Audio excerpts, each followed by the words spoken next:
Three people with a mic that talk about all the weird things they like, making all the topics up as they go, kind of just going on with the flow. So welcome to the show.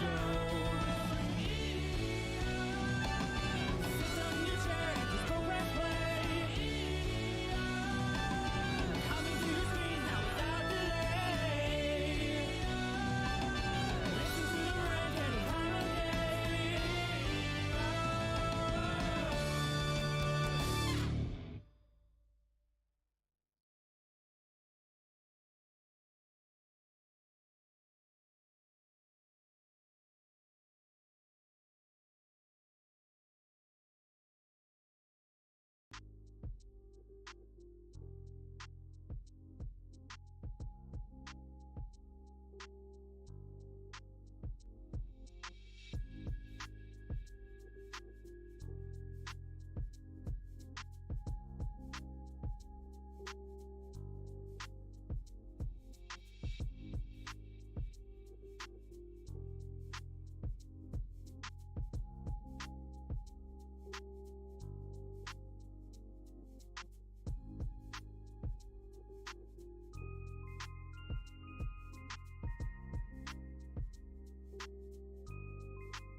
Here, our mics The missing peak. The missing our peak. mics are pre-show. mics are hot now, so now everyone Okay. can hear us. Hi guys, Yeah. I'm just finishing setup and then we're gonna get started. So Oh, setup. That's what you call those.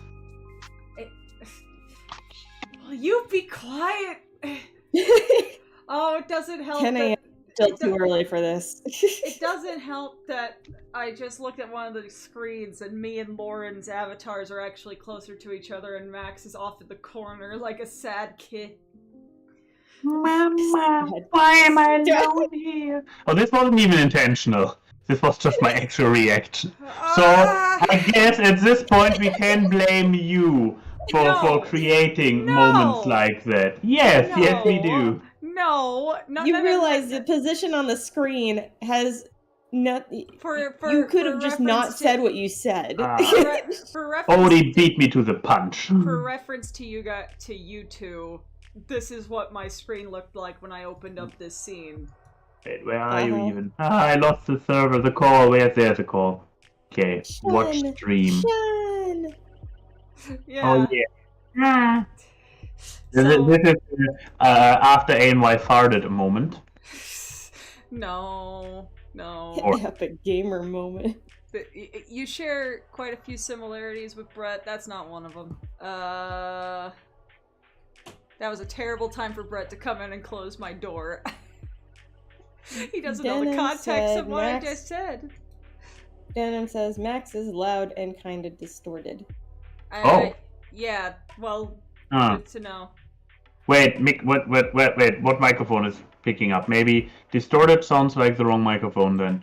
Probably. Does it sound better now? It sounds different. Yes. Different, and it isn't as loud. Yeah. Is it your Rodecaster or whatever now? No, the Rode Podcaster, but I have no idea. It was on default before, and normally Rode should be my default. So I wonder what device it had picked up. That's worrisome. Webcam? I guess it's literally the only other microphone I have on my computer, so it must have been the webcam. Yeah, so Whoopsies. I sound okay though, right? You sound perfect. Okay. One of you has been the little golden child, the other one's been...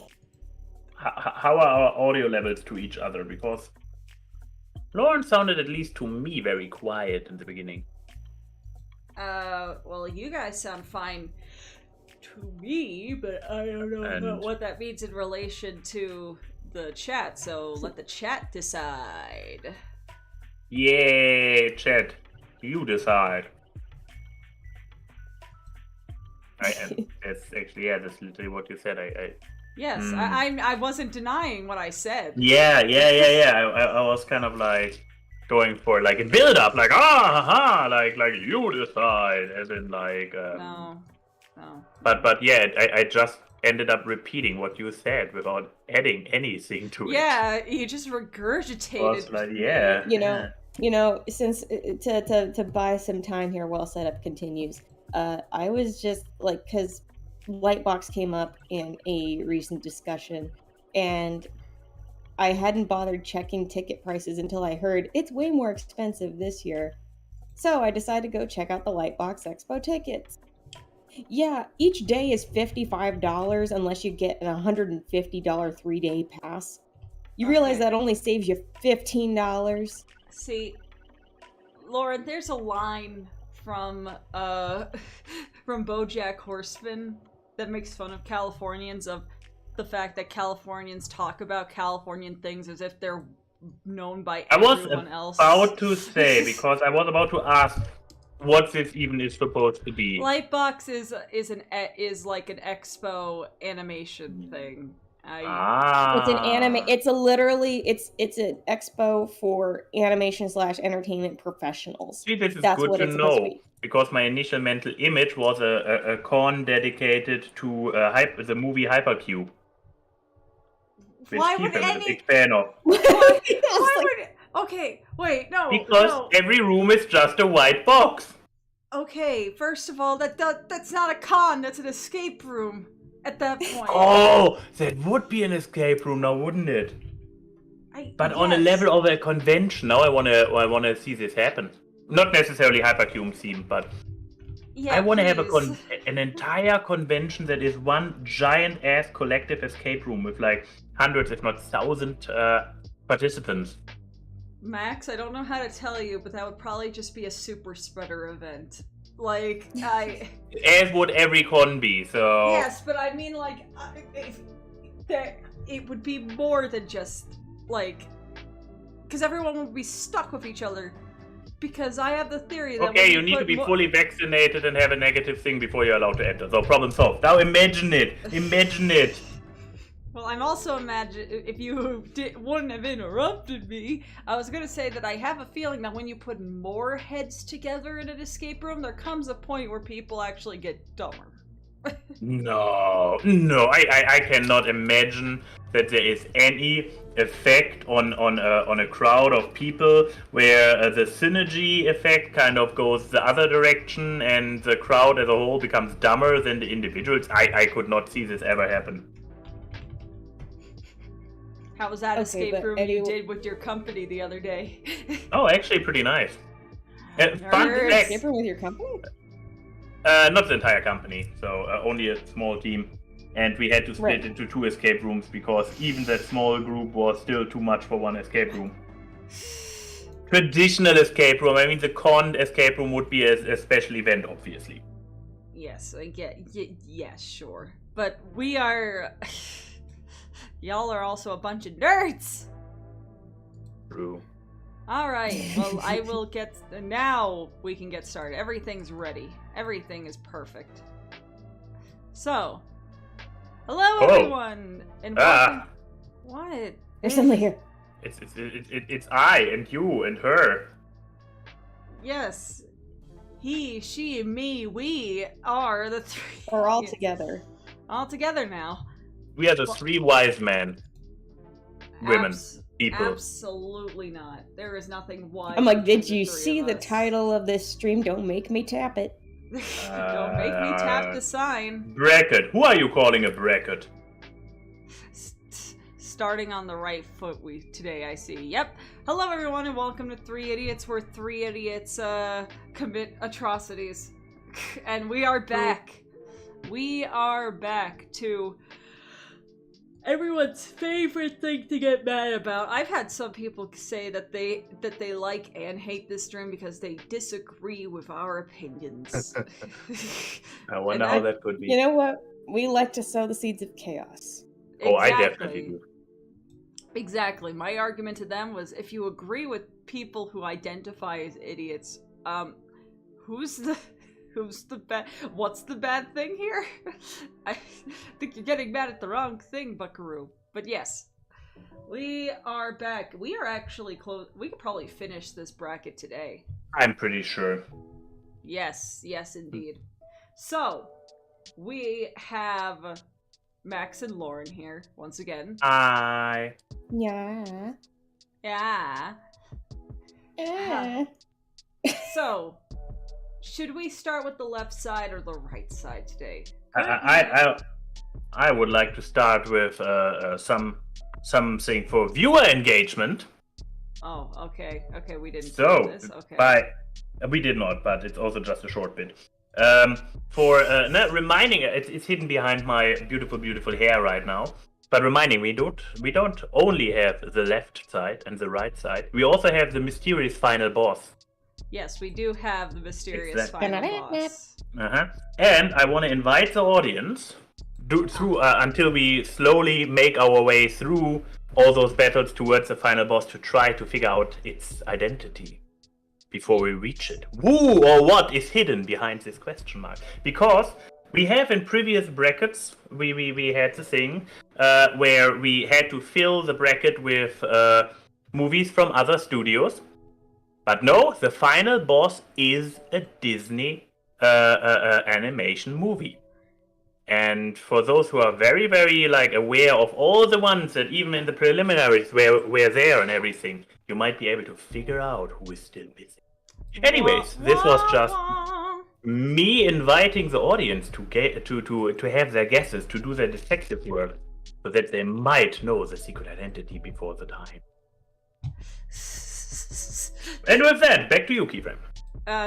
Yeah, I just saw Charlie say you had to say it, now it's jinxed, we'll be stuck here 20 hours. I don't think there's anything here that we're gonna have that long of an argument about. I mean, I forgot anything we had said about any of those movies, so we basically need to start over. Oh no. No! But even then, it's only eight initial battles, so... Yeah, and we're 3 opinionated people. That is true. Remember the seed versus bone argument on Awkwardcast? Oh yeah. Good times. We can make things last as long as we want.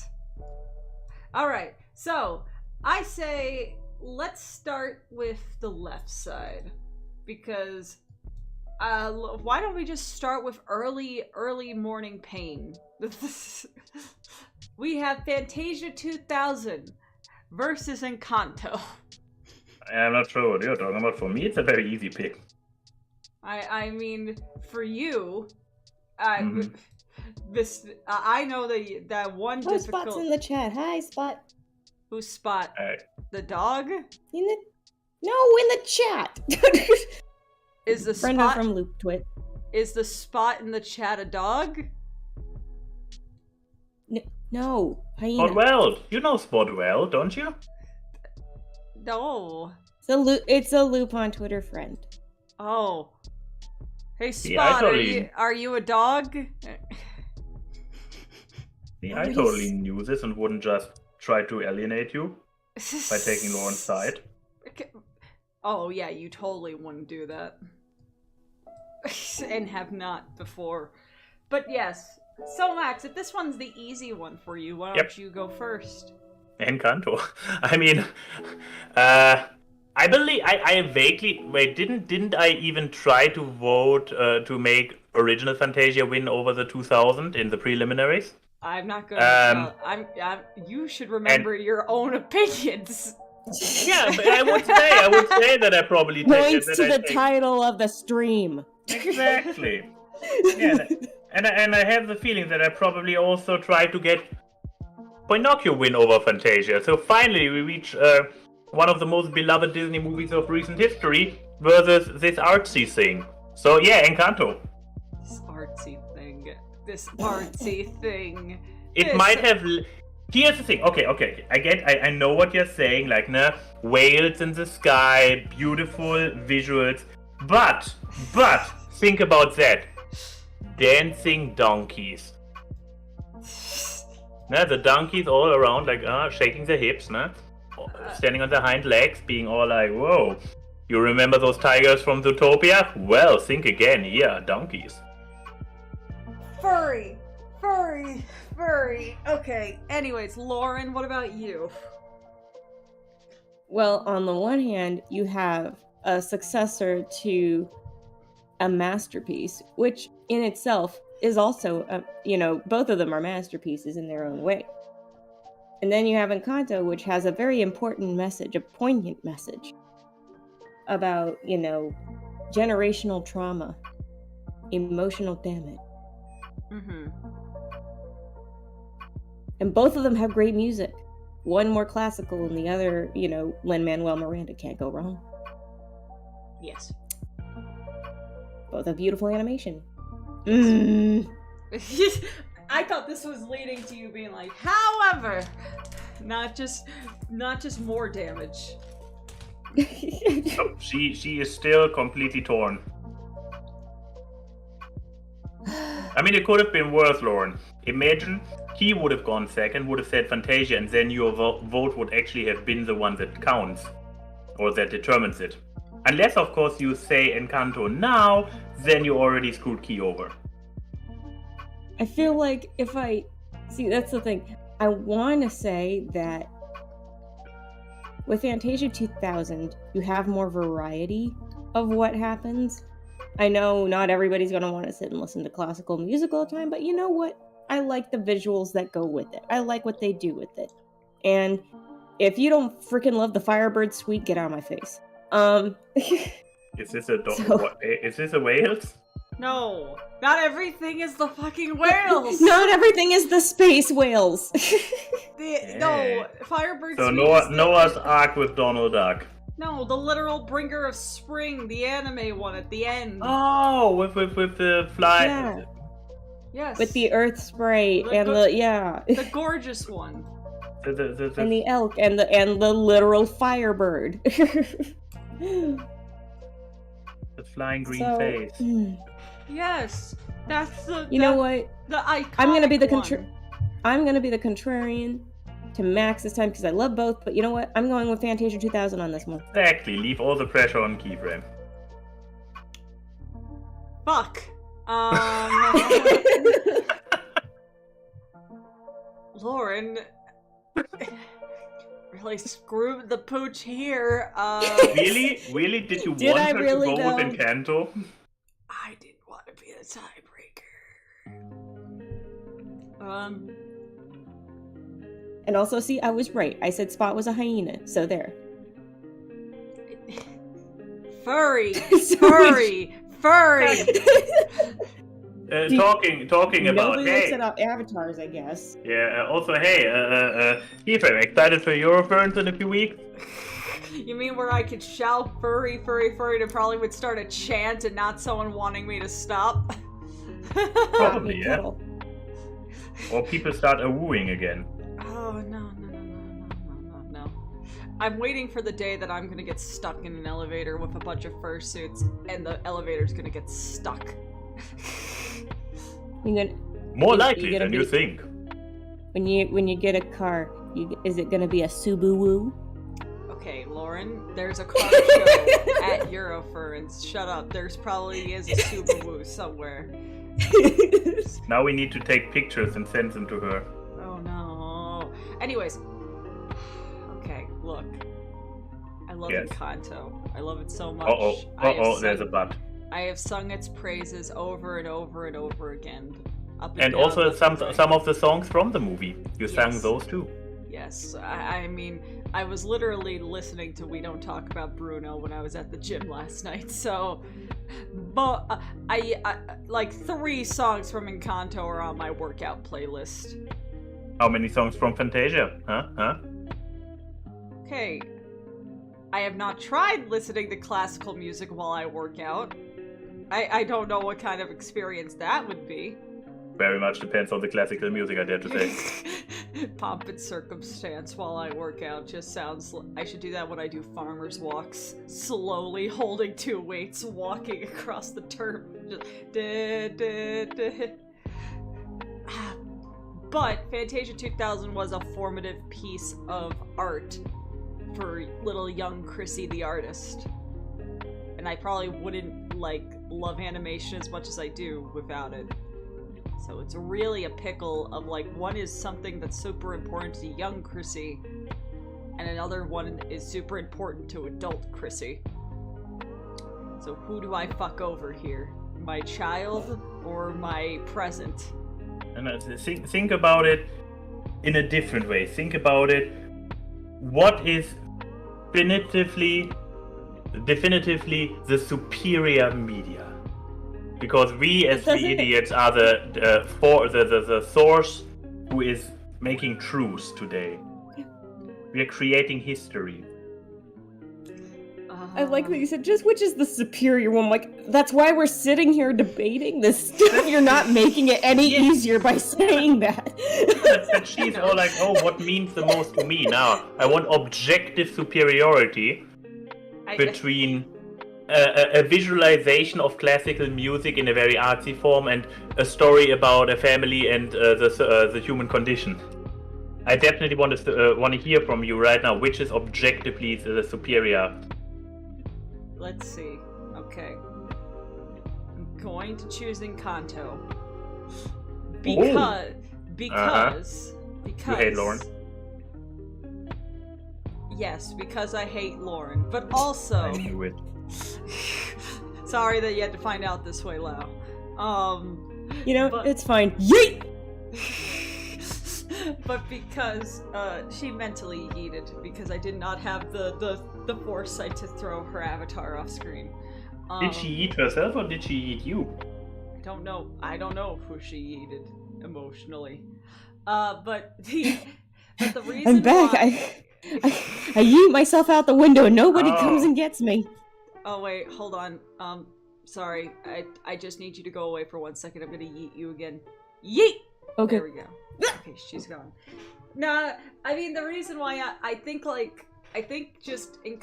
gone back to watch Encanto more as, an adult than I have Fantasia 2000. I love both movies, but I think Encanto's message and just how it handles the story is just, I think, very timeless. And also, the first time I saw Encanto was alone, on a self-care day, and I drank 2 glasses of wine while watching it in a movie theater. It was a great night. So, Encanto has a lot of good recent memories attached to it. So, I'm gonna let that win. It's all about family. Alright, I'll let Lauren back into the house. Get in here, Lauren. Okay, thank you. I like that that Odie said smiles in Latino. So yes, Encanto's our first one that moves forward. Woo! This is finale. So this is quarter. So into the octo finale. The octo finals. Oh boy. All right. So and who will be its opponent? Its opponent, we have Bambi versus the original Rescuers. 2 classics. And I think who's better to decide this than the classic soul? Lauren! God. You thought the pressure was over, didn't you? No, I know it's never over. Just it's never over. I'm never free. What is your preference? Which animal are you gonna honestly, this is probably gonna sound like, what the hell, Laura, what are you doing? I'm like, I honestly, I guess I just have more of an attachment to Bambi. I don't know. It's like, and plus knowing the production and the animators and what they got to do with the film to make this. I know it's a sad movie. I know it's the book is sad. So you know what? It's like it's all sad. So let's get over that right now. Yes, Bambi's mom dies. We all know. Okay, I'm like we can brush past that and look at the. And we can look at the gorgeous animation, the beautiful watercolor backgrounds. You can look at it's like you got these, and it just feels like a slice of life. But again, it's slice of life, but in the middle of nature, right? That's what the feeling was supposed to be. It's supposed to emulate you're out there watching a young deer grow up and the perils and joys of that life. So what you're saying is that it takes. You're going I'm saying to... is Bambi takes joy in the simple moments without having to have a grandiose plot going from beginning to end. Mm-hmm. I kind of like that it with Rescuers. I guess it's just because I never had as great of an attachment to it. I do like the characters in it. Don't get me wrong, but I think it's just I like the overall aspect of Bambi having it just be like. It's a simple story in that there really isn't so much of a plot as it is just you're watching a deer grow up and seeing all the little vignettes of moments that happen in it. And it has great drama and it has great joy. It's a well balanced thing. I know everyone jokes about Bambi's mom dies and then they all of a sudden cut away to freaking birds tweeting as if nothing had happened. But Bambi's I'm talking mom, about. She's got her moving on. She got shot by a dude in the forest. Kahoot. What? The attempt was made. What was that? I don't know. Don't quit your day job. She keeps saying Bambi's mom, and this triggers this sound in my mind. I know, but oh my god, the fact it's the pentameter. But anyway, it's also I'm gonna go with Bambi. The fact that he was so committed to this joke that this was the second time he tried to interject with this. Yes. While you were talking. He kept saying Bambi's mom. And even when I say it, I hear the melody playing in my head. I have a problem. Please, somebody call help. Bambi's mom. Da da da da da da da da. Oh, stop it, please. Oh my gosh. Okay. So Lauren. I wish I would be lying, but I literally hear the music playing whenever somebody says two syllables, mom. Okay. Christ Almighty. Jesus is mom. No, that doesn't work. That makes it 3 syllables. Oh. Jesus. Mom. I guess it. Jesus, mom, it's gonna go. Oh my God, I'm singing about Mary right now. I'm like, Hey, look, she until she gave birth to the rest of Jesus's half siblings, she was an immaculate person. You could. She wasn't a virgin forever. But anyways, biblical Hey, Chrissy, did you know she had 2 children and one was a vampire? What? Okay, let me explain. So Lupin tangent. There is an episode of Lupin the Third Part 2 where Lupin meets a woman who's a vampire, and she gives her backstory that Mary, the Virgin Mary gave birth to 2 children, Jesus Christ and her, and she's a vampire. So that implies Jesus Christ was born with vampire. fangs. Lupin gets with the vampire sister of Jesus Christ in Lupin the Third. No one can ever say this anime isn't ambitious. Why are we watching part 4 and part 6 when the real crazy shit is going on in part 3?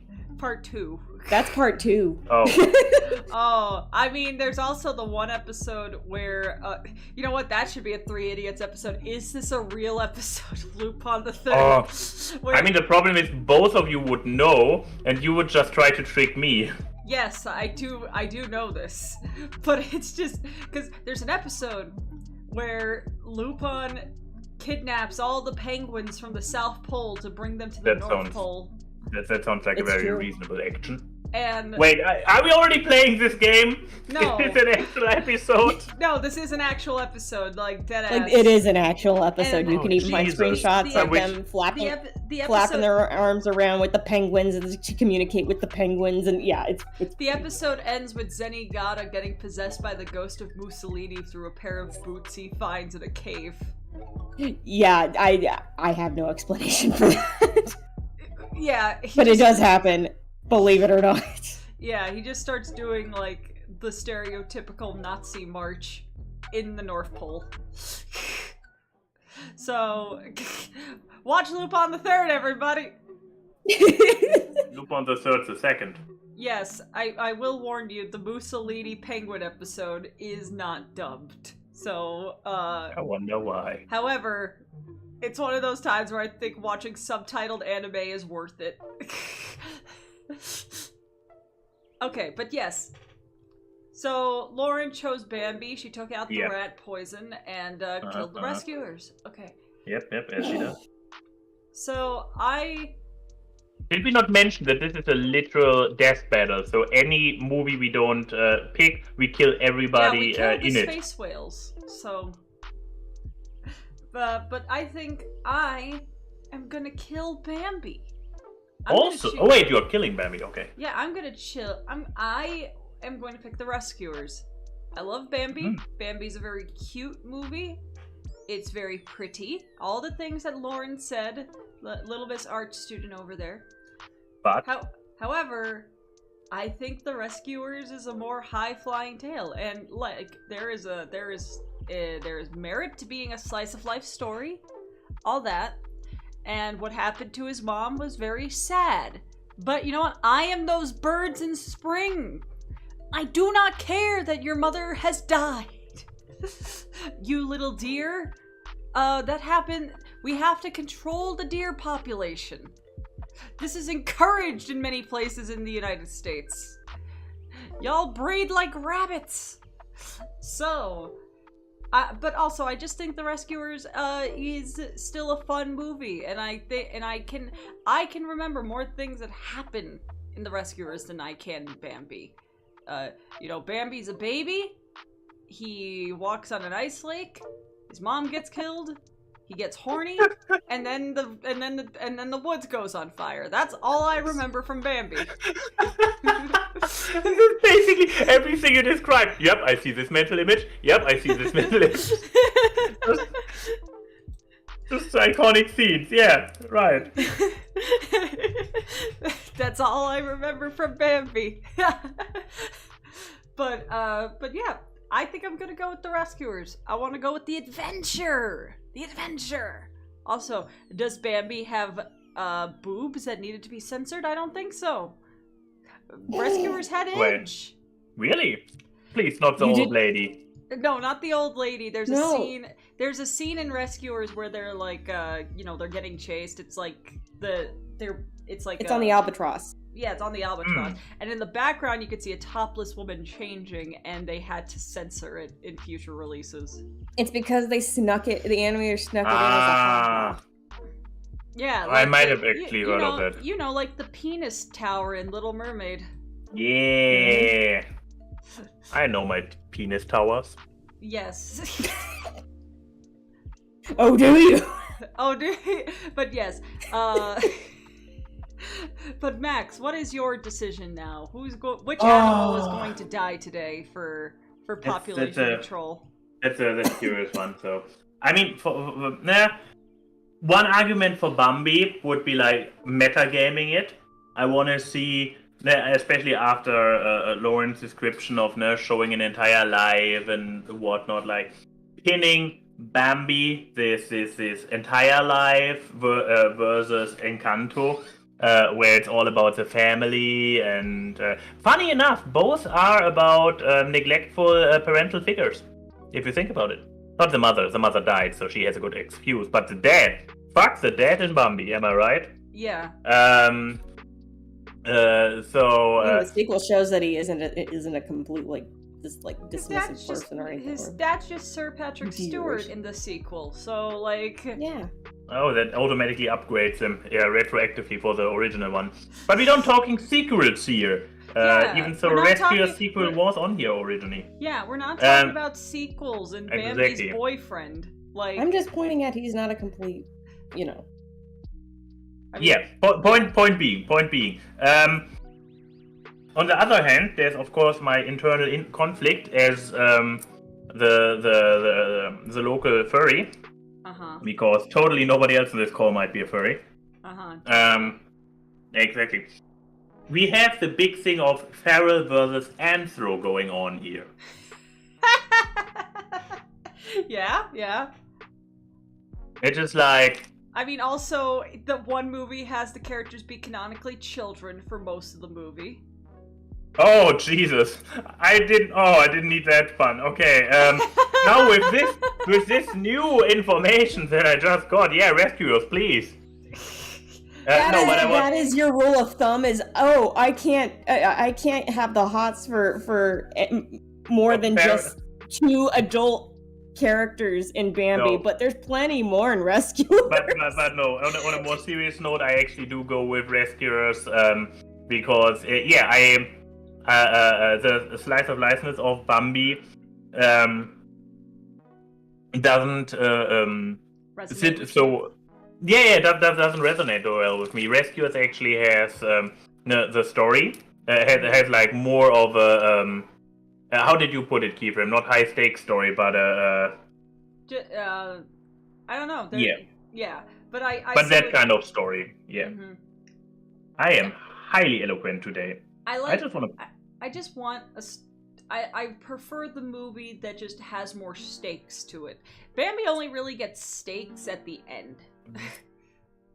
When he gets When horny the and entire the forest world is goes on by. fire. Well, I was gonna say, when the entire forest is on fire and when Bambi shot, eventually she became stakes, right? Yeah, so Yes. exactly. His stakes was getting horny and the woods going on fire.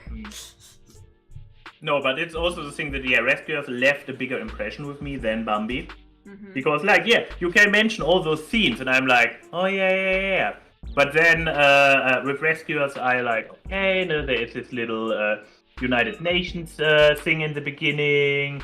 There's the albatross, there's this swamp, this entire swamp world where the villains have the kidnapped girl, all the good stuff. Exactly. So venison sausage is on the menu spot.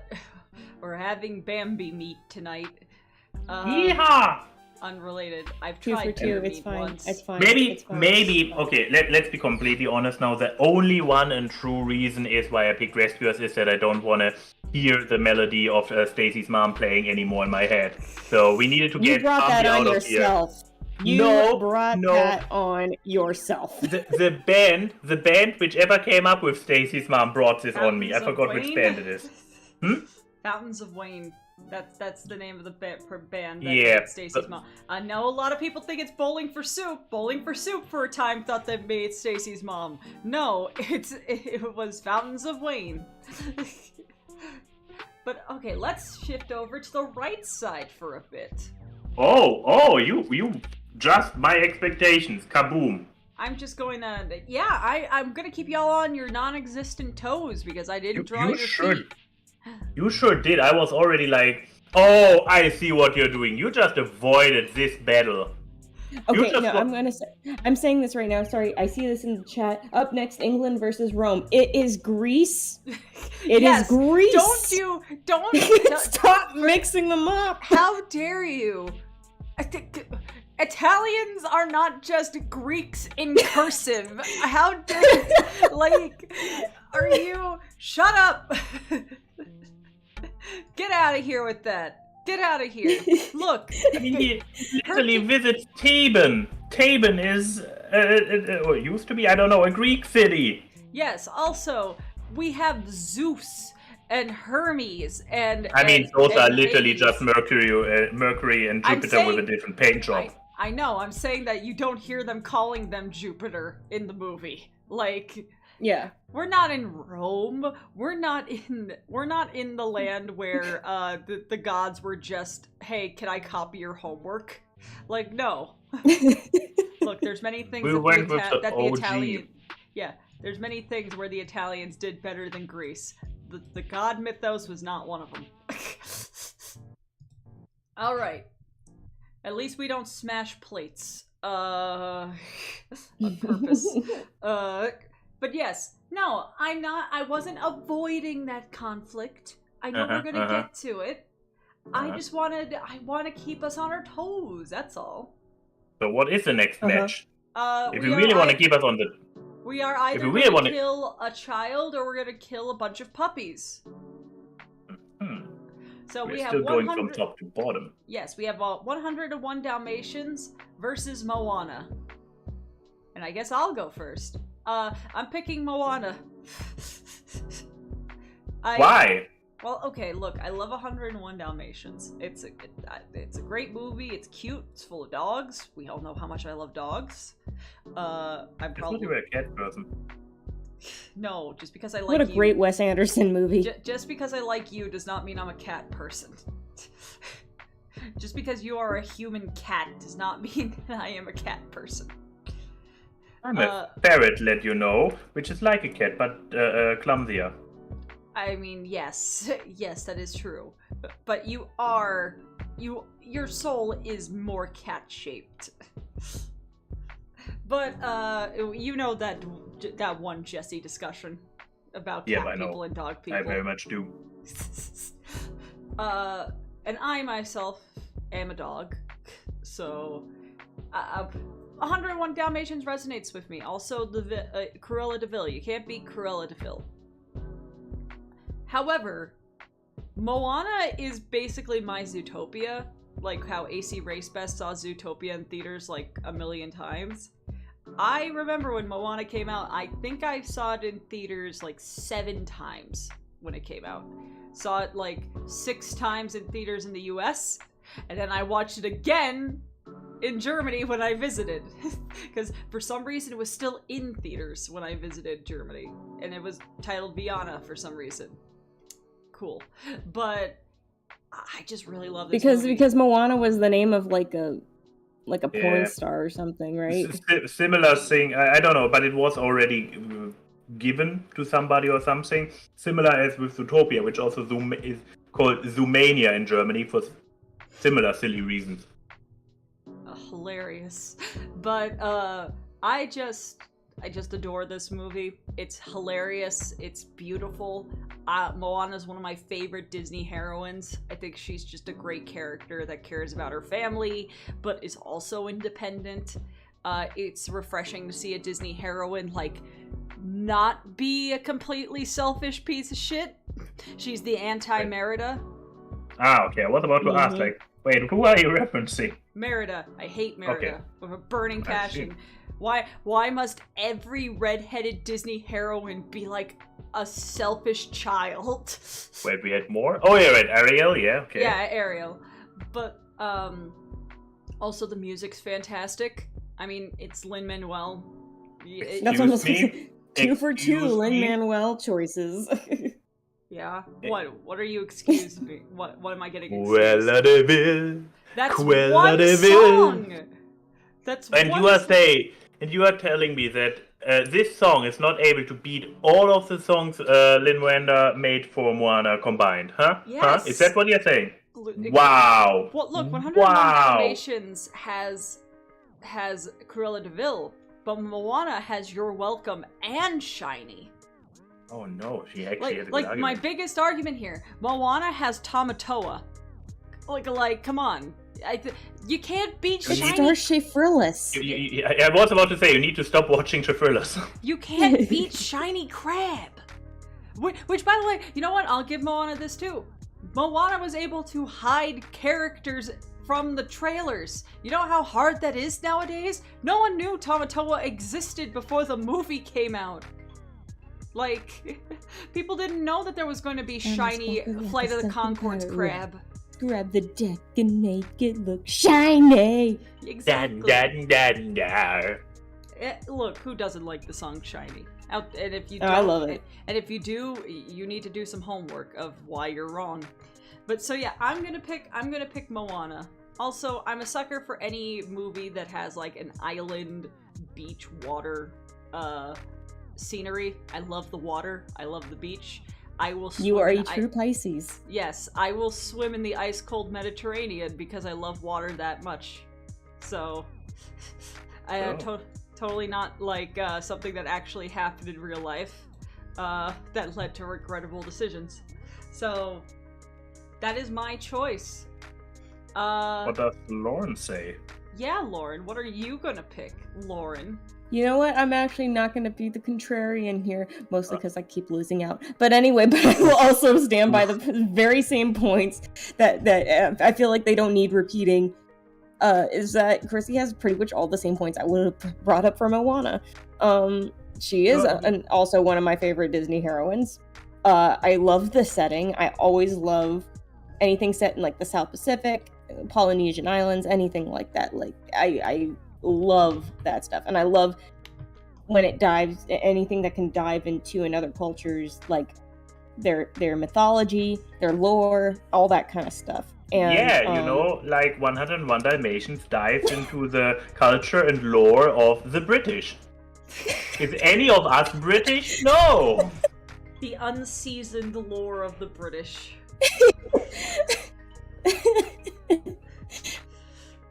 So, and plus, yeah, music's solid. Gotta love Tamatoa. Yeah, especially when, yeah, like to your point, Tamatoa was never brought up in any of the marketing. So when he comes along, everyone's like, whoa, suddenly there's a David Bowie-esque coconut crab in the middle of this.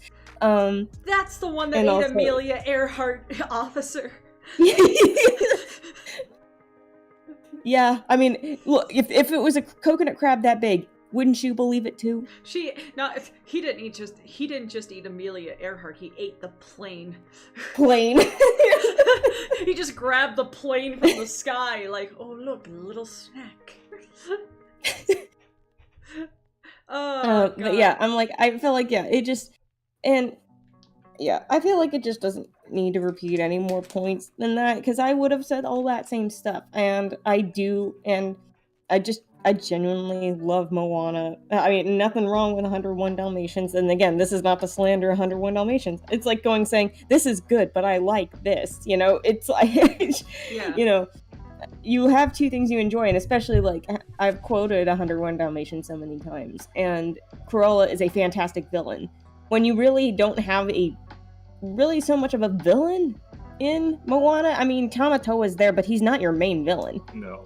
The main villain is not even a villain at all. So it's just like, I guess you could say somebody who's the victim of circumstance. And also Maui fucking things up. Anyway, but yeah, I'm gonna go with Moana. Well, Max, are you gonna be the contrarian for contrarian's sake, or are you joining in the Moana train? It's very tempting at this point, but I was really counting on Lauren to be the defender of the classics. Because, yeah, now there will be no debate, because I also pick Moana. And I get the only thing that I can add at this point without repeating your points. Moana did the thing that recent times Disney and especially also Pixar movies have a very, very hard time with. It did not have a twist villain. It had a twist good guy. Mm-hmm. And there, yeah, Moana. Easy choice there. Make way, make way. I love Moana so much. Potato the coconut. Hey! Oh. Do we have Battle of the Isekais? Yes, we have the Battle of the Isekais. Round 2, actually. Peter Pan versus Alice in Wonderland. Yep, the two most literal Isekais. Yes. I mean, Winnie the Pooh isn't really Isekai, Christopher Robin just gets there somehow and suddenly the things are alive. Doesn't he go through a tree? Could be. Then it would be Isekai again, wouldn't it? Yes. But anyways, we left this one behind and now we are on 2 more Isekais battling it out. I'm sorry, Winnie the Pooh. You're still adorable. I still love you. But, you know, oh bother. Sorry, there's been a series of little animations from a web cartoonist I really like called Goobus Goobus, who just makes like the most depressed Winnie the Pooh who tries. Give them more honey. I don't want them to be sad. It's like... Well, like the first one was Please. that like there's this person who's trying to kick Winnie the Pooh out of a supermarket. And he's just like, sir, I can't kick him out. He's just too cute. Can we give him a job here or something? And like, no one can kick Winnie the Pooh out of the store because he's just so wholesome and cute. You're gonna have to pay for all this honey. And he just gives the guy a button. He's like, sir, I don't have any more money. I would be happy to give you more. And it's just so sad, and I love it so much. But yes, Max, you haven't gone first in a little bit. That is a good point. You are the purveyor of isekai anime. Which one prevails? True, it's true. I mean, last time we already talked about certain problematic elements with Peter Pan that didn't age too well. We have, I mean, Alice is more of a relatable protagonist also, unless you want to say that Wendy and the brothers are the protagonists of Peter Pan, because goddammit, Peter Pan is one despicable little prick. Yeah. Of course, we have Tinkerbell. We do have Tinkerbell, so yes. That's that one big plus for Peter Pan. We do have Tink. Tink with her twink. Yes, we do. So what? It's true. I know. It just tickles me. There's no funnier word than twink. But yeah. But I have to say, like, Alice goes more out with visuals, like, with Cheshire, with with the caterpillar, with everything. So it's visually giving more. I dare to say the story is more interesting. I mean, both are technically stories about growing up. Ironically, I only just now realized it. Yes, they're both stories about growing up, but I would say that Alice, I believe Alice is quite a bit newer, isn't it? Because it doesn't have the stiffness of Peter Pan, where, except for Peter, like the normal characters, like Wendy and the brothers, you can tell I can't remember the brothers' names. Like they are more like, oh no, this very like traditional Disney, motherly, not really being a little bit like less energetic. Not about the animation, but about the character itself. While Alice is like, she moves with more flourish and whatnot. She still has this a little bit going on there, but in general, yeah, Alice. That is my long rambling short Alice. Alice. Who the fuck is? Oh no, I should have killed Alice. God damn it! There's another song. You and your in your music association. Shush! Turn your playlist off. I'm trying. Also, surprisingly, Alice in Wonderland came out before Peter Pan.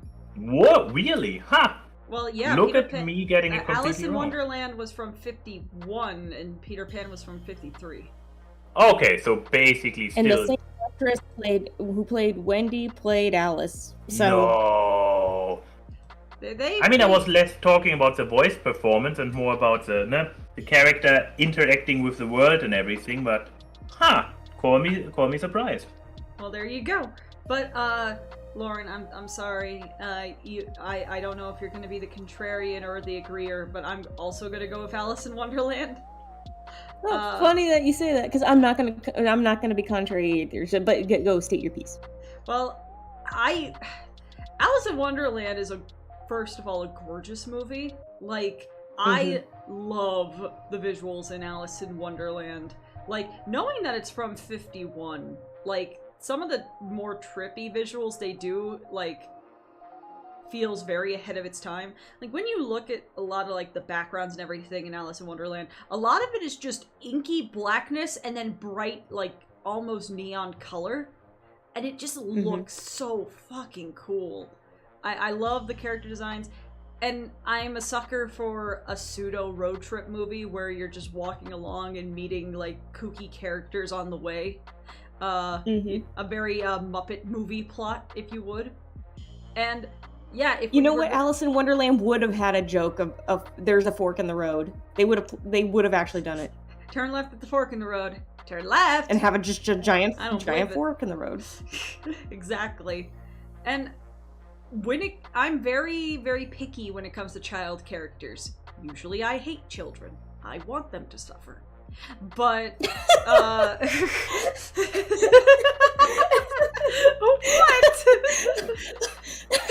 I mean, you could make a point that the Lost Boys are actually all very tragic characters and suffering in their own way by putting on smiles of innocent happiness, but please continue your point. No, they're fine. They're just walking around in footy pajamas. Fucking furries. They are. But if I had to pick between the child characters in Peter Pan and Alice herself, I think Alice is just the more well-rounded character. Because she has times where she's annoyed, where she's upset, where she's going along with the flow. Like, she acts like an actual person.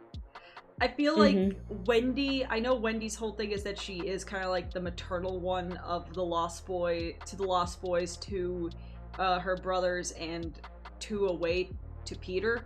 But I like when, children are people.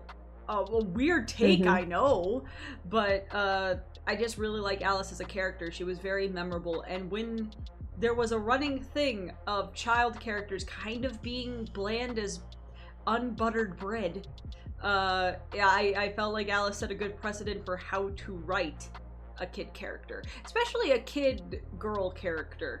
Because, man, why is it so hard for people to write little girls? It's not that hard. Have you met a little girl? Like, it's not that hard. It's not that hard. But yeah, I also think there's just more memorable aspects of Alice in Wonderland. Maybe for the fact that there's just more characters in Alice. But, I remember Cheshire Cat, Mad Hatter, the Hair, Queen of Hearts, all, Tweedledee and Tweedledum, White Rabbit, all of that. I mean, there's also a fuck ton of characters in Peter Pan, but they are not memorable. Yeah, all I remember is that, tick-tock, tick-tock. Stereotypes. Tick-tock, tick-tock, and murderous mermaids. Yeah. Yeah, So and racism. You just wanted to drown her. I'm like, come on! I mean, that's in the book, so... I know! It doesn't make it any better. So you're picking the movie for furries over the movie with furries? Yes. Excellent. Lauren, what are your reasons for picking Alice in Wonderland? Yeah, I think especially when your leads are children, you gotta like your leads. And when I look back on Peter Pan, I think, first of all, Wendy, the way they write her is, I guess you could say, a girl coming of age and stuff, kind of realizing she might like, especially when it comes to Peter and trying to give him a kiss and stuff like that. I'm like, okay, fine, whatever, but it's like, it still doesn't feel like, okay, this is what a little girl's really gonna try and do. It just doesn't feel like it. Alice feels like she tries to reason a lot more with things, and it's funny because she goes, I wish there was a world that didn't, it applies in my own rules and it didn't make sense all the time. But then she realizes, I gotta be the reasonable one, and I gotta use logic sometimes. And she can't really let go all the time, because once she ends up in Wonderland, and she realizes how much she's butting heads with all of the ridiculousness, it's kind of like it helps her put forward that she has a stronger personality. She's not one note. Like you said, she has her moments where she gets frustrated. She has her moments where she does go with the flow, but then she realizes, oh, maybe I shouldn't have gone with that, But when you have Peter Pan, the children are just way too, they're too one note. They're too baby. And also, I am not a fan of... Yeah, and especially when you have a character like Wendy, first of all, I do feel bad that everything, tries to kill Wendy.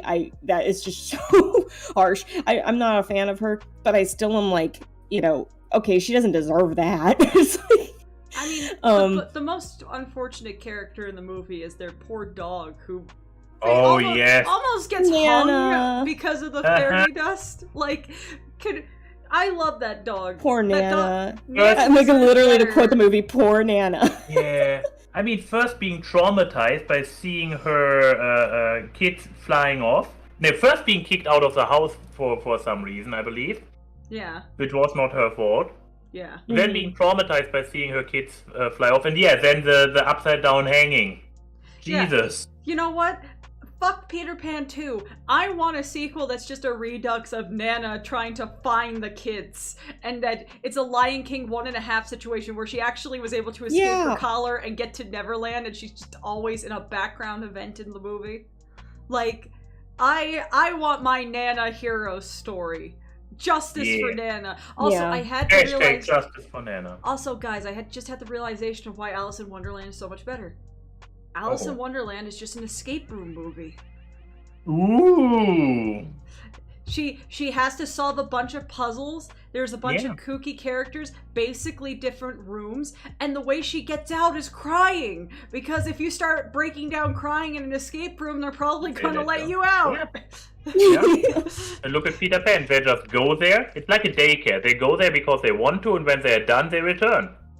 Yeah, they go back and hug their parents because they miss their parents. They go back to their asshole dad. It's basically like the ball pit in any IKEA. There's ball pits in your IKEA? Yes. We do not have ball pits in our We don't IKEAs. have ball pits at our Don't IKEA. have really. This We is just the have- entire we- thing about IKEAs here in, I believe, all of Europe. That they have ball pits where the parents can then park their children in the ball pit while they go furniture shopping. all we I mean, have there's are- like a all- there's like all a we have kids are- date. Yeah. There's like a kids playland thing that they do have at the one near me, but I don't think I've Yeah. ever looked in there. I cannot imagine there'd be enough room for a ball pit. back I mean, there. also the IKEA down in Burbank is the largest IKEA in the United States, so maybe there's a ball pit. All I know is that all of them have meatballs, but that's not the same Oh yeah, thing. Red I wouldn't want kids to be swimming around in meatballs. That's not healthy. I'd argue ball pits are not healthy either. Do you know how many kids piss in those? Like, it is. Yeah. Ball pits are probably the Look, that's where COVID actually came from. Was probably a ball pit. I'd believe it. That's the misinformation I want to spread. I'll beg you on that one. Anyway, Alice wins. Yes. So, where do So- we go from here? We are going to go back to the left. Whoa, but at the top, bottom, or bleh, the upper one or the lower one? The bottom one. We're gonna get Whoa! through these octofinals. This one's gonna be a no. hard Because you keep one. dancing around, your boy not up me who there. is seeing it. But, but this is actually my bad one. Oh no. Yes, time for you to suffer, But, buddy. yeah, I was about to say, so far I had easy flowing. Like, no, I had no hard choices and all my, all the my champions won. But, oh no. Yes. So, Yes. Okay. what's the I'm order? sorry, I have to read this. Hold on, I have to read this. Spot says Alice gets 30 more minutes in the ball pit. Oh no, that's how she falls into. That's how she falls into Wonderland. Is just a ball pit somewhere. There's a Five Nights at Freddy's story like that, where a kid goes into a ball pit at a rinky-dink pizzeria that ends up at a Freddy Fazbear's Pizza in the 1980s, and then God. Springtrap follows him through the ball pit into present like- day and becomes like- his father. So, like Thermoroma, but with ball pits instead of pools. Yes, exactly. wouldn't say everyone watched Thermoroma, but Make it to the second episode. The first one sucks. the first one sucks. Eventually Jigen is the Emperor of Rome, so that helps. He's very gay. Anyways, moving on. So, Max, for this first matchup, I want you to go first. Oh, okay. Well, because So- I want you to be last for the next matchup. Because, suffer. I see. So which one are we talking about now? So, Great Mouse Detective versus Hercules. Oh, we are doing this one first after all. Yes. Heracles. Oh, okay, then it's easy again. So, yes, but I mean, what is your choice between furry movie and fun Vegas movie? oh shit! If you put it like this, it's actually a conflict. So here's the thing. Grave Mouse Detective, of course, an adaptation of Sherlock Holmes, which is great shit. Like, Well, as in, like, it's an from the idea and from the concept. adaptation of a book based off Sherlock Holmes, because Really? I was not aware of this part in between. Because the original book it's based off is Basil of Baker Street, which is Mhm. yeah. That was going to be the name of the movie, but then they just changed it to the Great Mouse Detective because I guess Basil of Baker Street wasn't a marketable title. But yeah, point being, so we have first of all the idea of the adaptation is great. Even so, Disney just ripped it off. But if we take this as a KO criteria, most of those have no right to be there, since Disney is built their entire career of taking other people's IPs and then protecting their own over everything else. Yeah, but then of course Radigan, we gotta love Radigan. Yes, Radigan is amazing. Not gonna lie. That was the one with the bell, right? I'm not mixing up my Disney movies. Yes. Yeah. You are remembering it correctly, yes. Excellent. On the other hand, of course, Hercules, which is like so out there, so un-Disney among the Disneys.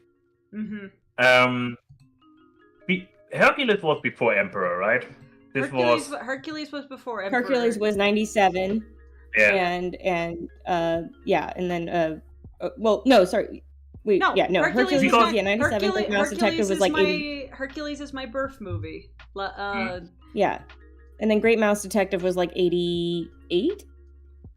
Yes. Mouse Detective was the movie prior to Little Mermaid. Yep. So it would have been like 88. Yes. But yeah. Now, Hercules being before Emperor, the first very Disney movie, which I personally love. I mean, I love Disney movies. Otherwise, I probably wouldn't be here and being able to talk about most of them, except for the few ones that I actually never saw. But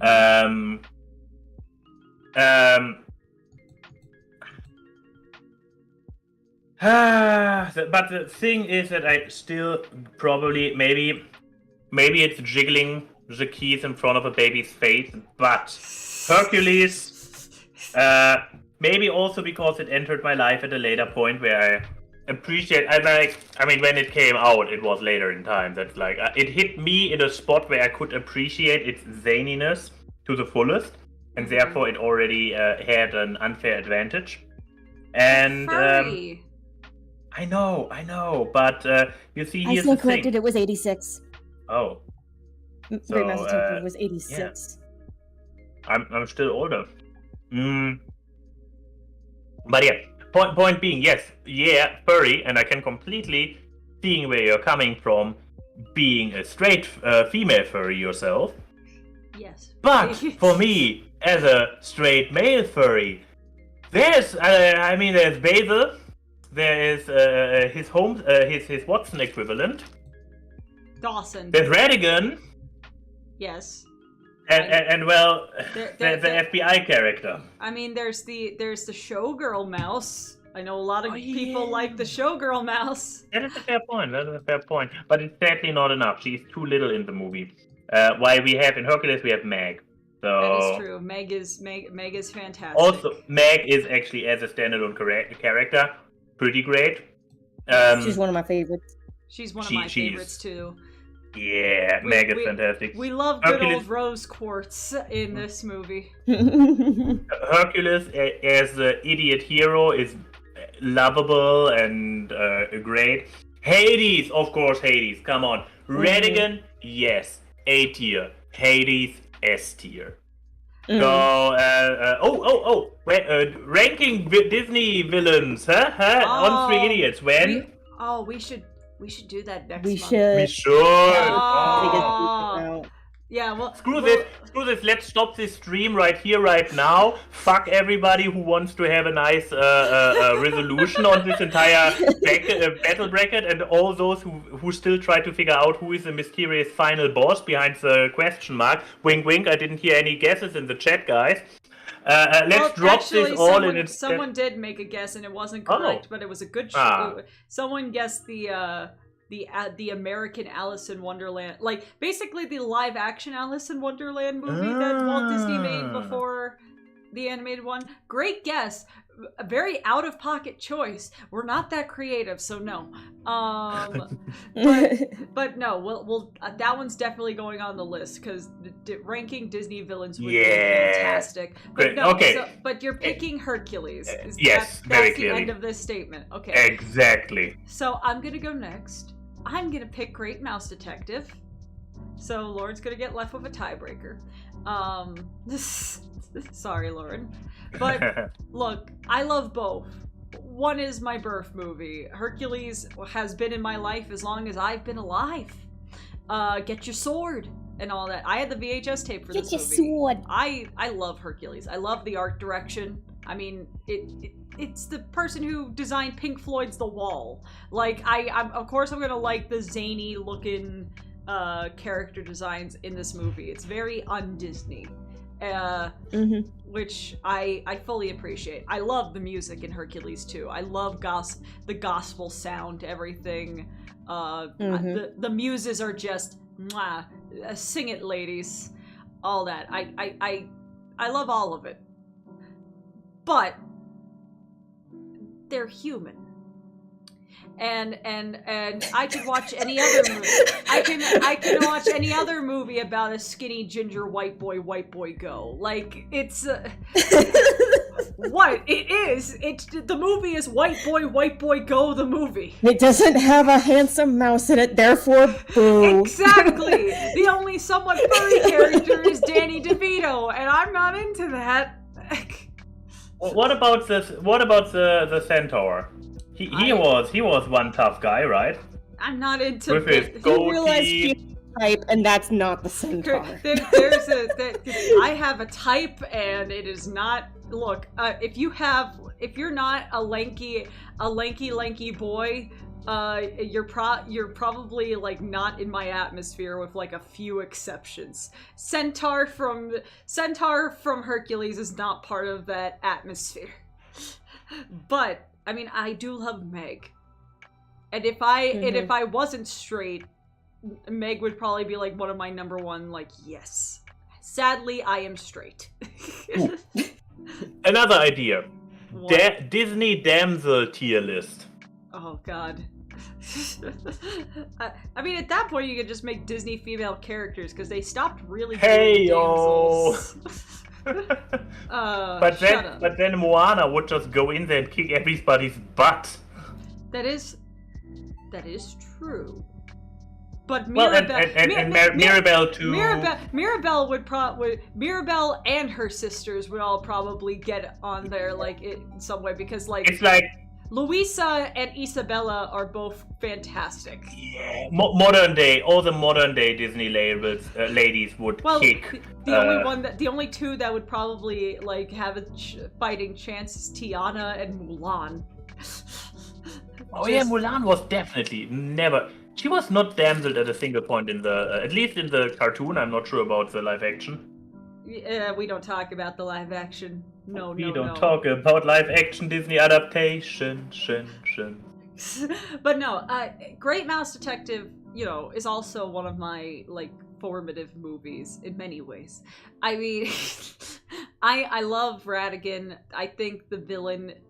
I love the story of Great Mouse Detective. I'm a sucker for Sherlock Tales, and I think Basil is just one of the best Disney like heroes, protagonists, because he's such a fucking asshole. Like he is one of my favorite presentations of a Sherlock character. Like wasn't this early an argument against Peter Pan that he was such a douche? Yes, but he's also a child. Okay, but Peter Pan's not a likable. It's very true. And it's also very true. Peter Pan's just a douchey kid. Basil is a man, a mouse man. Basil has earned being a douche. Exactly. Basil is a mouse man, and I love him. And I mean, like, the set it off now, see, like, there's just a lot of, like, logic when it comes to Great Mouse Detective that I just love. Like, I love the implementation of the bigger world around them to make smaller world things. That's what I usually love about, you know, animal characters living in the human world kind of shtick. The clock tower scene, all that stuff. I think there's just something that's more culturally iconic about Great Mouse Detective than Hercules in my mind, which is why I picked Great Mouse Detective, not just because I'm a degenerate furry. It's one of the reasons, but it's not the reason. Exactly, otherwise I would have made the same decision as you. Exactly. Because God knows I'm a degenerate furry. Look, if I let my degeneracy pick things, Atlantis would have beaten Hercules, but we're not in that timeline, are we? So, Lauren, you have to break the tie. Who's going to move on? Both are incredibly great films for their respective reasons, and both of you have argued great cases for both of them. Especially when you consider that, you know, I personally, when I look at Great Mouse Detective, I think the story's a lot more solid. There's a lot less to question, a lot less plot holes, a lot less tonal shift in terms of, like, you already know what you're in for when it's like a Basil of Baker Street. It's Sherlock, so you know the tone you're gonna have the entire thing. Hercules, yes, I know it's got the tonal shifts, but guess what? It's a musical too. Yeah, I don't think Hercules is even trying for a good story. No, it's just there. It's there to exist as a good time. That's pretty much what it is, and to have a little moral. But I mean, but in terms of keeping the same tone all throughout, yeah, I know it's gonna have its problems. But do I find that I love the characters? I know both of them have fantastic villains, fantastic, sassy, wonderful villains. But in terms of a villain, I love going back to watch, and just I think it's just because I love how freaking petty he is. Is that Hades is just, I mean, but the thing is, he's petty for the right reasons, actually, when you feel that he's stuck in a job he didn't want. He's like, I got the short end of the stick every time. My brother always gets the better hand at things, and it's like, you get where he comes from, at least. I'm not saying he's right, but you get it. And then you have just the soundtrack is a freaking bop. The Hercules soundtrack kills it for me every time. It's beautiful. And it's so much fun. The animation, gorgeous. I always obsess over how bright the colors are, but they also use the perfect, like, when they desaturate the colors for when, you know, when Hercules is powered down and stuff like that. It's like, they do it right. They handle it right. I'm just, and plus Meg, I'm sorry, Meg's gonna win a lot of things over for me because she's such a wonderful, like, heroine. I want to say, I guess you could say, to a degree, she's like the anti-heroine because of the situation she's in. But she ends up becoming, you know, obviously she's just kind of just a girl trapped in a awful situation. So but you know what? I'm sorry. I'm going with Hercules. I'm breaking this right here, right now. I'm sorry, Basil. You deserve better. I'm so sorry. You got eaten by the cat. We're gonna just take a brief break because I just need to grab my phone from the living room. And then I will use that break. Lauren, you are in charge of entertaining everybody. Tell jokes all the way. Yes, so Lauren, you're going to be the main person on stage right now while me and Max take a quick break. I'll just make you bigger. You know what? I'll make this a time for audience interaction. I want to hear what you guys think. Who is your favorite of the two villains? I gotta know, because they're both wonderful. Ratigan or Hades? Cast your vote now.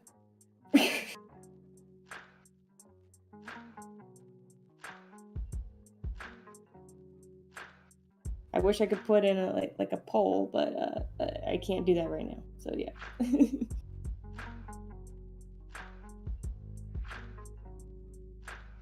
Vincent Price or James Woods.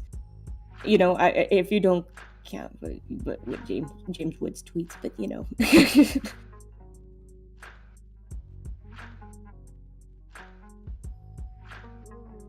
Excellent half answer, Denim is Hadigan. I appreciate that. And now I gotta know what a fusion of those two looks like, you know?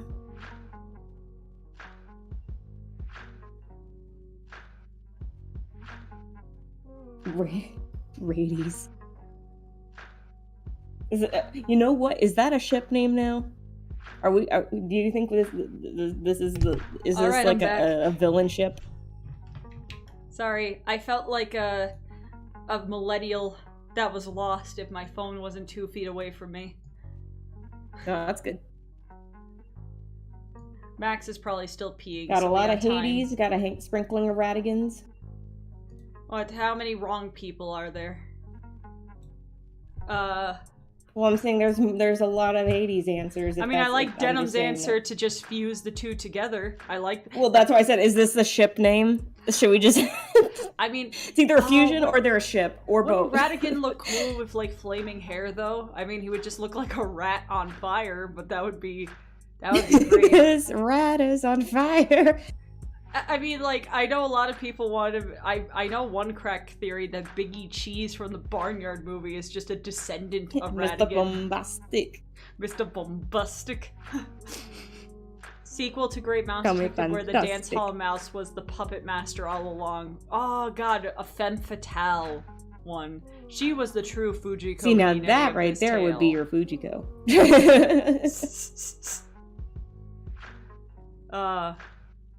I mean, if we're talking about who was influenced by what, it would make sense.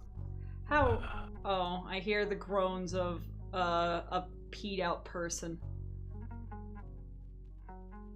Everything turned out okay. Did you fall in? Like, are you okay? It was quite the experience, I do tell you. Very freeing and.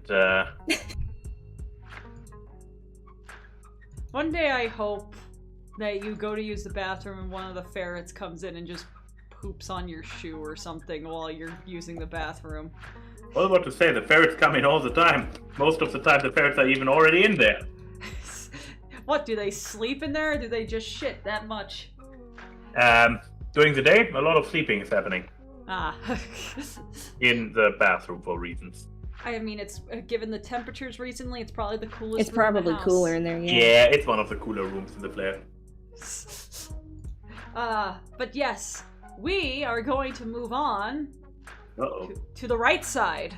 Thank goodness. I'm going to edge the terrible fight that's in the bottom left corner for as long as I can. Oh, but then, depending on where you go, the next one isn't easy either. Yeah, so I say let's do the easy one first. The bottom right corner. Sword in the Stone versus Raya and the Last Dragon. I know my decision. I know mine. Easy? I mean, I do not like Raya and the Last Dragon. It's a movie that's gotten worse with every viewing.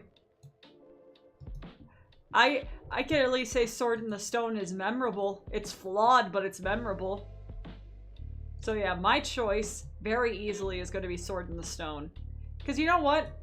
Sword in the Stone I just think has more of an impact legacy-wise than Raya. I just don't hear people talking about Raya since it came out. We don't talk about Raya. No. Oh, no. Like, you would think that, like, the dragon or even the cute armadillo, like, something from the movie would have left some kind of legacy. No. It's just kind of there. The armadillo was already done in Road to El Dorado. And more memorable. It's not a Disney movie. You do know that's not a Disney movie, right? Yeah, but I'm saying, like, animated armadillo was already done. True. I'm just saying, like, to me, like, Sword in the Stone... Are you just saying that only one animated armadillo should exist? Yes. That's why we make those brackets for. But at the end of the day... Technically, there is more than one when you consider the roadkill one in Rango. Yeah. Also, Denim, I have heard the stories of your ferrets. The lack of litter box does not stop them. Even the presence of litter boxes didn't stop them. Exactly. So, there you go. But, look, I'm just saying, Sword in the Stone may not be the perfect, telling of the movie. There's certainly flaws. But, I could say that there's been a legacy with it. You still see Sword in the Stone stuff at Disney. You could pull the sword in Fantasyland. Like, there's... Well, not anymore. Well, You used to, though. I think it's because I think the mechanism might not be working anymore for it to be able to do Why that. can't they fix it? They're Disney. They have money. Yeah, but they're focused more on changing Splash Mountain than they are on fixing the Sword in the Stone. Can't they take away the money from Marvel show number 53 to fix a mechanism at the park? No, they gotta keep their Marvel around for the money. I mean, they do need to probably fix that the California Adventures Spider-Man animatronic after it just crashed into the wall. I mean, to be fair, all the parts that are on it are 3D printed. And then those are meant to protect the mechanism inside, so that's what they make the parts easily replaceable, is that they just have 3D printed parts on it. The joke So is if funny something does get damaged, it. it's really just that casing, so they can just replace that. Fucking nerd! Give me your lunch money. You are such a nerd about the Disney parks. Oh my god. But no. Point being, I feel like I've heard people talk more about Sword in the Stone than Raya. And anytime that I hear people talk about Sword in the Stone, it's less about, I've heard people talk less about its flaws than Raya. Every video essay I've heard about Raya, every review I've heard about Raya is people being like, it's painfully mediocre. And I agree. So yeah, I'm gonna go with Sword in the Stone. What about you, Lau? I'm also going with Sword in the Stone. I have a personal attachment to Sword in the Stone. As a kid, I always loved watching it. The Wizard's Duel is always so much fun to watch. It's a delight, especially for somebody who, like, if you really love animation and love seeing some quick action comedy of just, like, they're constantly turning into different things to one-up each other and to outsmart each other. It happens so smoothly, and it's just fun. And also the little vignettes, I'm like, yeah, I know, I'm not gonna address the obvious thing of like, okay, but what about the little girl squirrel? I'm like, yeah, I know, everybody likes the little girl squirrel. She deserved better. Read the comic. But I'm like, If I shared the Tumblr post after last time, didn't I? Yes, you did. We also, last stream was about the squirrel comic and the brave frozen Rise of the Guardians crossover. Rise of the Brave Frozen Tangled Dragons of Transylvania. Exactly. Of Transylvania. But yes, so how does that compete with Raya, though? Raya is... It's just so there. unmemorable. It's just there, and I feel bad because I'm like, I was so excited for it, as a lot of people were really excited for the dragon. when it's like I'm like, Sisu, she's adorable. I do like her. However, this would have been better suited as a series than as a singular movie that had a lot of world building. They had obviously were like, we want to be able to explore all these different areas, but they have to spend like 2 minutes in each of them. I'm like, better to build it out as a series than it as a film, unless you have a film that is there to just establish certain things. But I just don't see how they, with the way that things panned out for that Raya movie. made I you don't blind. Yeah, so I'm like, with Sword in the Stone, it's got tons of problems, but you know what? It's a fun time, and I remember a lot more out of it. Madam Mim is freaking funny. The little each animal story having its kind of little moral is super fun. And it feels like, it kind of feels like an anthology to have a bunch of those stories rolled into one, but it doesn't feel like, oh, we just threw a bunch of stories together and then said this is like a, when you think about like, this was supposed to be like the launch of a TV show. We were just going to roll a bunch of episodes into this, add a couple extra minutes of animation and call this a movie. That's not what it is. It feels like it all ties together. And yeah, and I honestly, and again, this was like kind of the Xerox era where it has that grainy look, which I do like. It's kind of like what we got with 101 Dalmatians. It was that era. So I do like that it kind of retains that grainy, sketchy look to the animation, because then it kind of fits the medieval look, you know? Oh yeah, it feels kind of really grungy.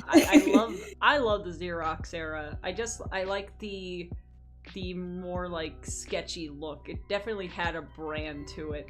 See, it's just it sucks that Raya had a buff girl with my haircut, and it's such a mid movie. Like, they didn't explore the world, they didn't explore Raya's sexuality enough. I wanted lesbians, and it didn't give me lesbians. It gave me hinted lesbian. And then it did a bunch of gaslighting too. Like, you're the problem. Like, excuse me? But yes, I think we've ranted. She's dead because of you.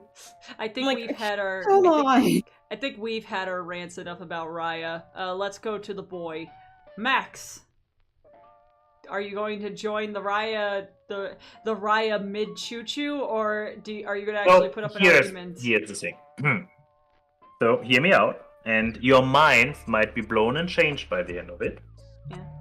So while listening to you, yeah, I was struck by an idea, an epiphany, and a line of reasoning to convince you that Raya is better. Yeah. That Raya deserves to win. But it was so out there that I forgot about it in the meantime, so I have nothing. Good job. So I guess I go with Sword in the Stone as well. Did you piss out your argument for Raya? Like, what happened? Oh, no. I had it like at the beginning. I had some great idea to bullshit why Raya should win, but I couldn't even remember my bullshit argument. Just like Raya! I know, right? Like, a movie, that's what it was like. It turns out it was so mid that you couldn't even bullshit a reason to, like... Can I... Also, was so you forgettable. Forgot the bullshit reason. I'm like... So forgettable that even the bullshit reason to defend it was forgettable. Also, if the audience doesn't notice, one of my favorite new words in the modern language lexicon is mid. It's such a good It's such a good descriptor for things of just saying this is mid. I really like it. Thank you, Thank you, Gen Z. This is a good word. Yeah, Gigak made an entire video about mid and how stuff is mid and everything is mid and how there needs to be a new ranking within mid. I recommend checking it out. It's fun. It was a not too long one, I recall. Yes, look, I like that word, and I like that the northeastern colloquialism of dead ass to mean that you're telling the truth is becoming just a normal thing people say. Because that was a very normal thing for me to hear growing up, so I don't feel alone. But yeah. So we're gonna go to the top right. I'm leaving that bottom left for last, because that one's gonna be fun. But this one's gonna be fun it's not actually fun for me, because I love Aladdin and I love Jungle Book. This is another these are two childhood movies of mine fighting for their life. Fucking love Jungle Book. I had the diamond editions of both of these DVDs. Also, I think yesterday was the anniversary of Robin Williams' death, so this is even sadder! Oof. No pressure. No pressure. No pressure. So, the winner is Fern Gully. Hey, look. The award goes to Batty Coda. Hey, I love Batty. I love Batty too. That's why I said the word goes to Batty Coda. No one poo-poos on Batty's rap from Fern Gully. That song slaps. But yes. The name is Batty. The logic is erratic. God damn it, shut up. No, we're not going here. I do know all the lyrics. I will do the full song. We can't do this. Wrong channel. Wrong channel. But Lauren, why don't you start this party going? You get to ride the bus. My hat into the ring and say Aladdin is better. Mostly because I feel like the story, it feels like even though the protagonist doesn't, I feel like even though Aladdin doesn't learn he doesn't dramatically change by the end. He still learns a lesson. I feel like with Jungle Book, Mowgli doesn't learn as much. He is kind of like the kid that he just eventually learns, I'm gonna go live with people, which stupid decision, kid. No, the resolution is that he got horny and went to live with people. I'm like, you have a bear and a panther, and you choose to live with people. Wrong. He chose Ho before Bro. Like that is true. That is a good argument. Coming from the one furry in denial in the call, so if even she agrees with the sentiment. So anyway, but with ultimately to bring more points for Aladdin, the soundtrack is fun. Genie is a highly lovable, memorable character. Oh, yeah. Even if animated movies after this one ended up taking the trend of, hey, why don't we have a celebrity voice this character? I know it's not what Robin Williams wanted nor would have wanted. So because he was just happy to bring the character to life, and they basically made the character around him, which is great. And Eric Goldberg's animation, mwah, chef's kiss, no notes. And also Jafar is a freaking great villain. I love Shere Khan. I love that of course I love Milk Call. And as anybody who ever watches me in person, I do love doing I actually emulate the Milk Call head swaggle. Yeah, you do a little. It's like once you see it enough times, you realize you start doing it yourself in person, and it just happens. Because you are just the Disney character that somehow came into the corporeal realm. So. But I still think that, like, in terms of Jafar being a far more entertaining and more rounded villain, even though and plus he gets Iago. If you were to choose your sidekick, would you rather have the smartass parrot, or would you rather have Winnie the Pooh snake? Okay, when you describe it as Winnie the Pooh snake, that makes it harder, man. Like, Winnie the Pooh snake that doesn't act like Winnie the Pooh and in fact wants to eat you. Sir, ma'am, Ka is one of the reasons that one of my favorite answers to go with is mind control. So this is you're not. That's not exactly helping. Okay, Gilbert Gottfried. Would you do it for Gilbert Gottfried? You please stop bringing all the dead people in here. Look, I can't help that. You know what? Aladdin has, and you know what? Jonathan Freeman. He's still alive, but I'm just saying. Yes, we heard him in Hell of a Boss recently. We know he's still alive. But yeah, yes, so you are picking Aladdin. I am picking Aladdin. Max, what about you? What about me? Am I right?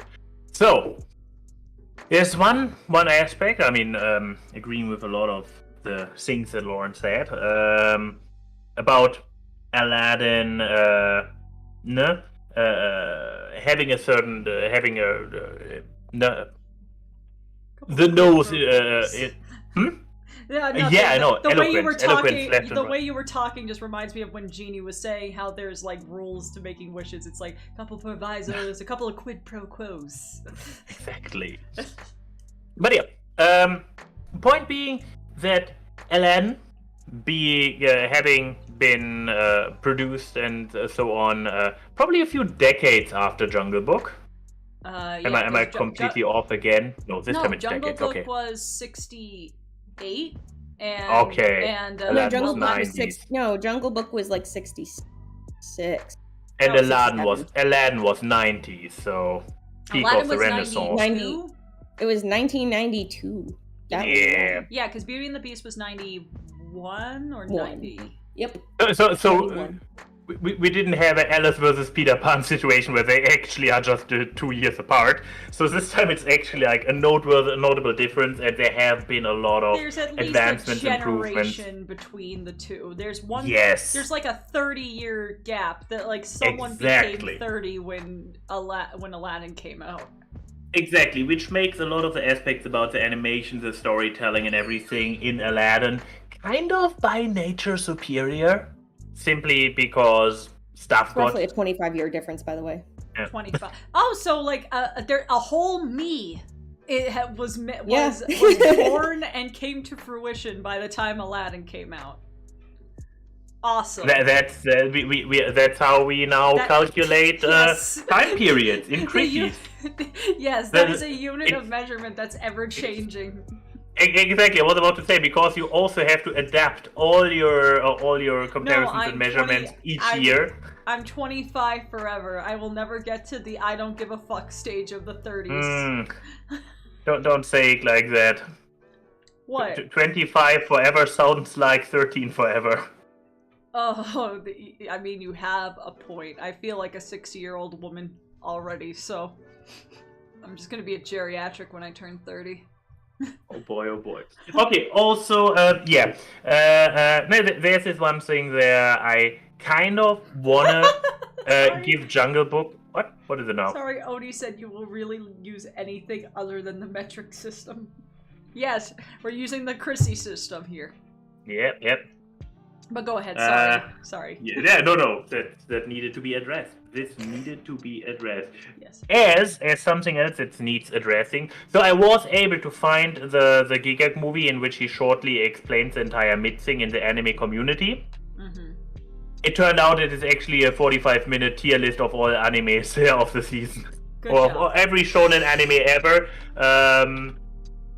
And just as a little sneak peek. So the ranking is probably mid, hasn't seen, bottom mid, below mid, true mid, above mid, and peak mid. So every anime is mid. Anyways, what does this have to do with Aladdin? Nothing, except for that I pointed it out before this Aladdin thing started, and I found the video in the meantime. Undiagnosed ADD and pick a movie. So I was making a point about Jungle Book getting extra points for having to walk so Aladdin could run. To bring this one back, first time this episode, somebody should introduce a counter for that. Damn it! Now never mind. Maybe I can bring it later. That's for still Aladdin. I'm just I'm a Philistine. I cannot appreciate the classics. I mean, I watched Citizen Kane and was like, meh. So yeah, Aladdin wins, even so, yeah. Are you saying that Citizen Kane is mid? Citizen Kane is the most mid of all the movies. Oh. Ooh. Citizen Kane had to be mid so that Giga could make a tier list. Just gonna... Okay. You lose your standing upright privileges. So let's just, and you're going up here now. Anyways, so... I'm so sorry for Grinty who came in to hear that. Yeah. Hi, Grinty. I hope you'll have a great time. I just love that. Hey guys, how's it going? Citizen Kane is mid. What? I thought sorry, we you were talking came in about this Disney time. movies. But no. But yeah, we were at the point where Keyframe wanted to convince me and Lauren why Jungle Book is objectively better than Aladdin. Well, here's the thing. So, I was going to do that. However, as you two started talking, I just kept remembering Aladdin quotes. And I realized, I think, like, I have gotten more of my mannerisms from how Aladdin was written than Jungle Book. Jungle Book is definitely, like, a childhood favorite movie. I love Baloo and Bagheera and King Louie. I Want to Be Like You is one of my favorite Disney songs of all time. Like, I actually bought that song off of, like, Apple Music and played it on my iPad, like, all the time. This is not an indicator of me being a kid. No, I was not an iPad kid. Like, you know, it traveled to the point of teenagerdom and being an adult that I would use my own money to just buy Jungle Book things because I liked it so much. And I love Kaa, I love Shere Khan. There's so much that Jungle Book is just a fantastic childhood movie. However, Aladdin, I think, came into my life at a time where it could actually influence me in how I act and how I, like, absorb things. Because, like, Aladdin and its TV show, especially, like, really set my standard of sense of humor. In that, I mean, there's one of the things that will make me break automatically is just a scene from the Aladdin TV show where Aladdin goes into a bar and starts yelling at people and saying, "Hey, I want my monkey," and that will kill me, and that will make me keel over laughing. Hearing Scott Weiner just say, "I want my monkey," but I also remember like when my dad taught me how to freehand cartoons by just looking at the screen and drawing what I saw. I would put on Aladdin and kept pausing during the scene of Genie turning Abu into a million different animals, and I would pause and draw the different animal that Abu would turn into. So I guess if you're gonna use this walk so it can run, I don't think, if it wasn't, Aladdin was one of those formative cartoons of me learning how to draw. So Aladdin walked so that Chrissy could run?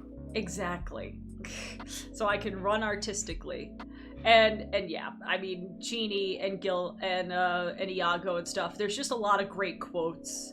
I feel like a lot of my dynamics with people can be defined as Jafar and Iago. Whether who's who is dependent on the person. But I feel like I've had one of those moments of Jafar, get a grip! Good grip. Multiple times with people. Both with me being Jafar and Iago. Why is that big surprise? I think I'm gonna have a heart attack from not surprise. Abu, this is no time to panic. Start panicking. Like the movie's just so well written, and I'm sorry, people who love Beauty and the Beast, Aladdin is better than Beauty and the Beast. Fight me. Oh, easily. Fight me behind the Denny's, not the good Denny's. We already is Beauty and the Beast even on? No, Beauty and the Beast got knocked down in preliminaries, but I'm still stating Beauty. I know that so many people say Beauty and the Beast is like the perfect Disney movie, but Aladdin's better. Aladdin's better. I don't care what you say. You're wrong because your opinion's not mine. King is better, and Aladdin's better. I'm sorry. Aladdin's also better than Lion King. Fight me. Fight me, Brett. Fight me, anyone who has a Lion King you see. Aladdin is better. Look, Aladdin is so good. Odie said this earlier. Aladdin is so good that even its live-action remake was good. Yeah, I was about to say. Yeah, like... I mean, this was just a lucky. This was a 50-50 chance. We all know that every other movie Will Smith is in is shit, and the remaining ones are pretty great. And we were just lucky that it was an odd one, so that it was a good one. But the thing is that Aladdin's actor in the Aladdin live-action movie was also really charming and good too. The only mid-actor in it was Jafar's actor because that and wasting Alan Tudyk as Iago. You have him be Iago and you have him just act like a normal parrot with Alan Tudyk. Where's my goddamn electric car? Where's my goddamn electric car, Bruce? Like, come on, man. But yes, Aladdin does win because you guys talking about it just made me remind myself of my love for this funny Genie movie. Also, Twisted is great. Everyone should go watch Twisted. Yes. Yeah, that was the name. I tried to remember the name because it came up recently. I believe I had to explain to my... try to reference this to my... Oh, yeah. Funny enough. So, co-worker and mine, I believe, had a discussion about Cruella de Vil and skinning puppies. Oh, I'm back at the bottom. That's nice. I referenced... What, the song where it's like, I only wanted to skin puppies. Exactly, Twisted, where even in Twisted, where they are going out of their way to make to give the villains believable good backstories. Even there they were like, nope, Cruella de Vil is just It's basically saying that the villains had their reasons for what they did, and nobody could justify Cruella's like, no, what the hell's wrong with you? Also, Twisted has one of the best like villainous breakdowns of most things. I don't want to spoil who does it, but it's the wait, I killed my parents? Like that entire fucking American Psycho-esque breakdown with Jafar saying, look, I don't know what the fuck just happened here, is one of the funniest things Star Kid has ever done. And this is all your fault, Jafar. This is all your fault, Jafar. Maybe if you threw a parade or two. But yes, Aladdin, you will move on, and I feel like we know who's going to go to the semifinals there. But now we reach the bottom left corner. Oh no, not the bottom left corner. Oh no, depending on who. Oh no, the bottom left corner is just my personal pain zone. Yes, I saved it for last, just for you. No, but even the next battle will be almost as painful in the bottom left. Yep. Because whoever moves on forward will then have to beat it out of Hercules. Jesus. Yep. Ow. So, Lauren, why don't you go first? It's just to save on time, I'm going with Emperor's New Groove. I'm sorry. I will swear by that movie to the end. I was also going to go one with of the funniest. It is truly one of the funniest films, and is it perfect? No, but what it set out to do was different from what so many other Disney films had done before it.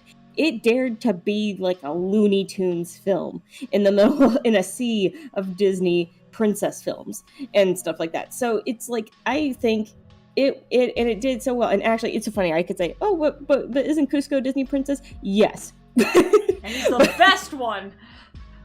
The best one, in fact. And also, just in general, I love the buddy romp of it. With Tangled, I do love it so much. I love the soundtrack. I love. Who doesn't love Eugene? Who doesn't love the connection that Rapunzel and Eugene have? Yes. Mother Gothel is a great villain. Absolutely despicable.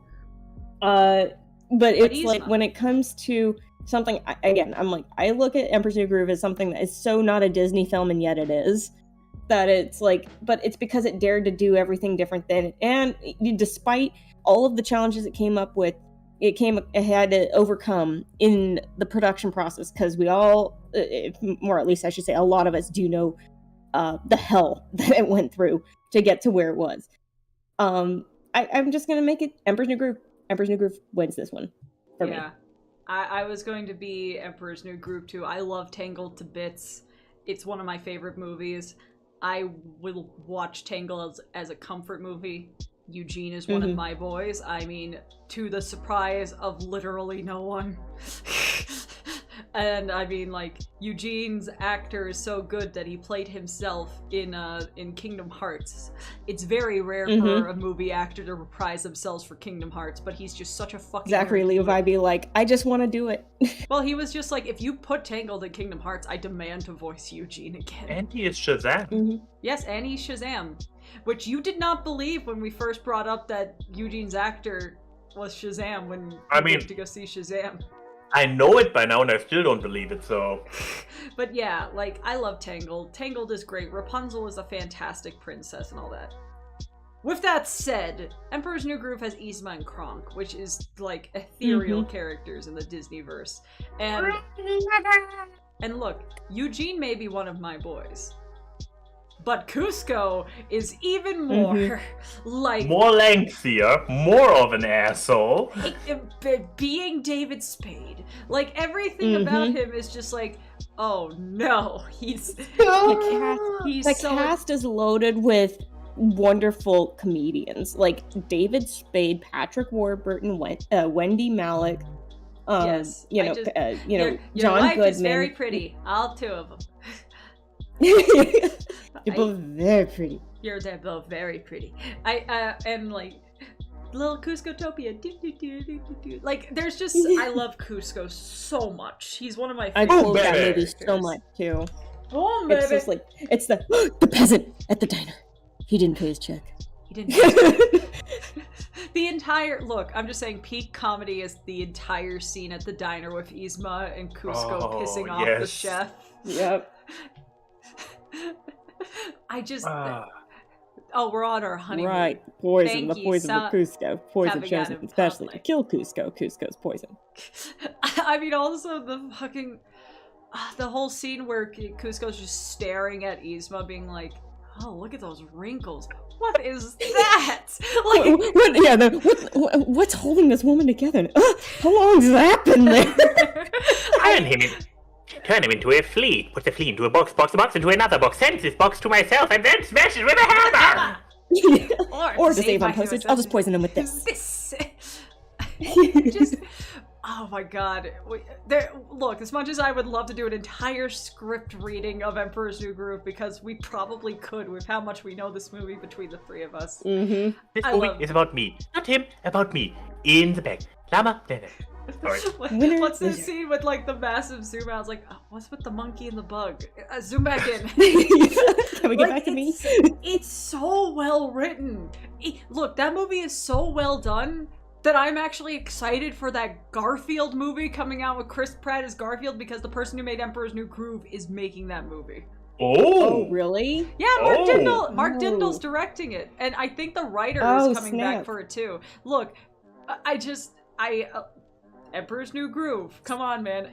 If Garfield is even half as funny as Emperor's New Groove, we'll be in good hands. But I can't argue with that. Exactly. You just started a religion. You created something from nothing, as in my interest for the Garfield movie. An interest for Chris Pratt's Garfield. But yes, so Emperor's New Groove moves on, which I'm sure makes oh my god, the two not Disney movies fighting each other. It would be so funny and so on brand for Three Idiots if one of those actually wins. Mm-hmm. But can it beat the final boss? We are only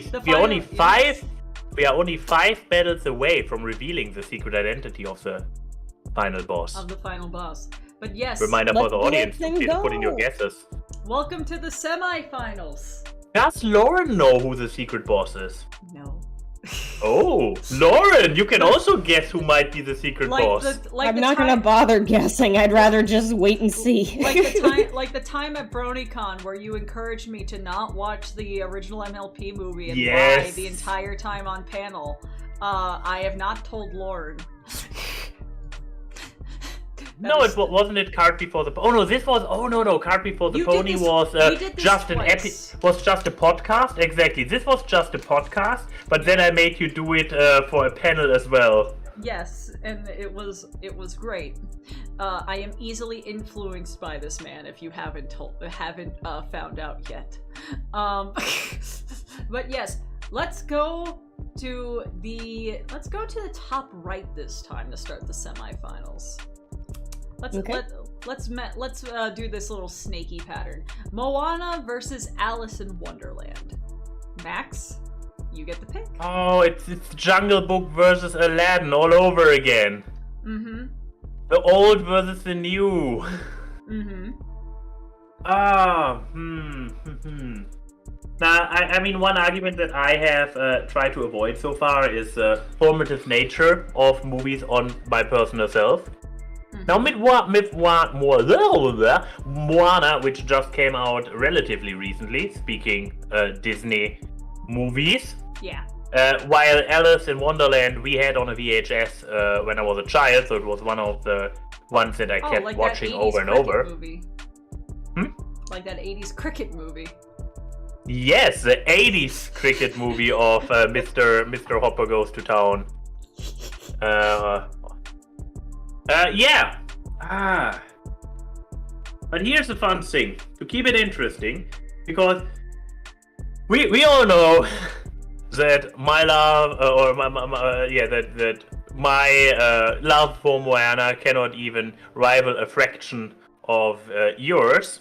So no, I dare to say I want to go with Alice because Moana could not Moana couldn't run if Alice didn't walk. What's the song about the fish that we talked about on the Spiritfarer stream? God, like the happy hardcore song. Oh, what was it? Happy hardcore fish song.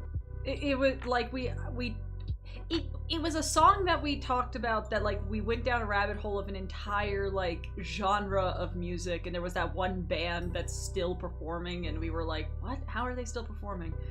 It was like, God. Someone who also watches Git, the small Venn diagram of people, which is probably just Odie and Dedham. Please, there was just a song where the chorus talks about a fish. But we are not talking Scooter with how much is it. No, we are talking Scooter. Yes, we are. Yes, because they are still performing. And I was like, is she talking about how much is a fish? Nah, that's not really a song about a fish. It's just a weird random line they threw in for the chorus. No, that's what I mean. You literally mean Scooter with how much is the fish? Yes, that's what I was talking about. The reason why that lyric is so iconic to me is because it makes no sense. But yes. I'm saying, like, look, if we have the Who the Fuck is Alice, then we have Moana with the fish. This movie's not about fish, but how much is the fish? How much? Yeah, I just wanted another, like, semi-obscure 90s 2000 millennial song to have for Moana if we're going to have one for Alice. I see. Exactly. But yes. Yeah, I need to pass it on quickly because if I start thinking too much about details of the movie, I might change my mind. So I say Alice for now. We'll move on fast so you can keep your surface level pick. Lauren, what is your pick? I mean, we had all the great points earlier for 101 Dalmatians. I'm gonna go with Moana. If anything, it's the bopping soundtrack. Again, I love the setting. And actually, what I do like about both of these movies specifically is that it feels like the lead is allowed to be, they're allowed to be a young woman, and trying to figure things out. And they're allowed to have moments where they're vulnerable, Mm-hmm. And it doesn't talk down to them on it. Like when Alice has her realization, she, it's the, sometimes I get very good advice, but I very seldom follow it kind of thing. And Moana having that moment of going like, I don't know if I can go any further. And her grandma having to come over saying, if you don't want to keep going, it's okay. Like, it's allowing both of them to have that vulnerable moment. But I think especially now more than ever, I think with how many young people take on a lot more burdens. I think Moana is. I think it's something that we needed, especially when it came out. It's kind of like when Encanto comes out with a message that's like about the generational trauma stuff. It's addressing something that should have been addressed, and I'm glad that they did. Again, I love the characters in Moana. I love the high seas adventure kind of aspect of it. Tamatawa, come on. And Alice in Wonderland, I feel like as much as I love the cast of characters in it, I feel like what the handful that they do have in Moana, I like that they punch them up a bit more in the moments that you do have them on screen. So, I'm going with Moana. Moana is the film equivalent of a millennial or a Gen Z having to clean up a boomer's mess. Yep. Oh no! We have the escape room we have the escape room versus the cleanup generation. Yeah, I'm gonna go with Moana too. I love Alice, but I feel like if we're going to go with which one did like the vignettes of characters better, because at the end of the day, Moana is also a pseudo road trip movie because you have the encountering things on your adventure to get to your final location. I think Moana just handled it better, and I think that's just because they did more with less. Which I get, Alice had a lot, but because of that, some things just fell to the wayside compared to others. Because they happen, they come and they go, and then they're not brought up again, kind of thing, Yeah. Also, Shiny Crab. Yeah. Shiny Crab. And Not gonna lie. Johnson. Not gonna lie, I'm glad Moana won. Hooray! That's just the thing. When I'm gambling like this, I'm always like, oh no, what if they actually go for the other one? I mean, didn't that happen at one point with one of the other battle brackets? I feel like I feel like that happened with DreamWorks at one point. Were bullshitting fired back against me? Yes. Where your money got put where your mouth was. But yes, so let's go over to the opposite side with Encanto versus the Rescuers. Easy choice for me, Encanto by a long shot. I feel like if you put Mice versus Generational Trauma with Lin-Manuel music, the Generational Trauma is gonna win. Also, it's very funny to think that the Rescuers is just one of the telenovelas that Bruno makes his rats do, which makes me very happy. But yeah, I mean, like, there's my argument. The Rescuers is great, but it doesn't have a Bruno. And we need more, and Bruno is a good boy. I will protect my 60-year-old son. It has Jorge, he does the spackle. He does the spackle!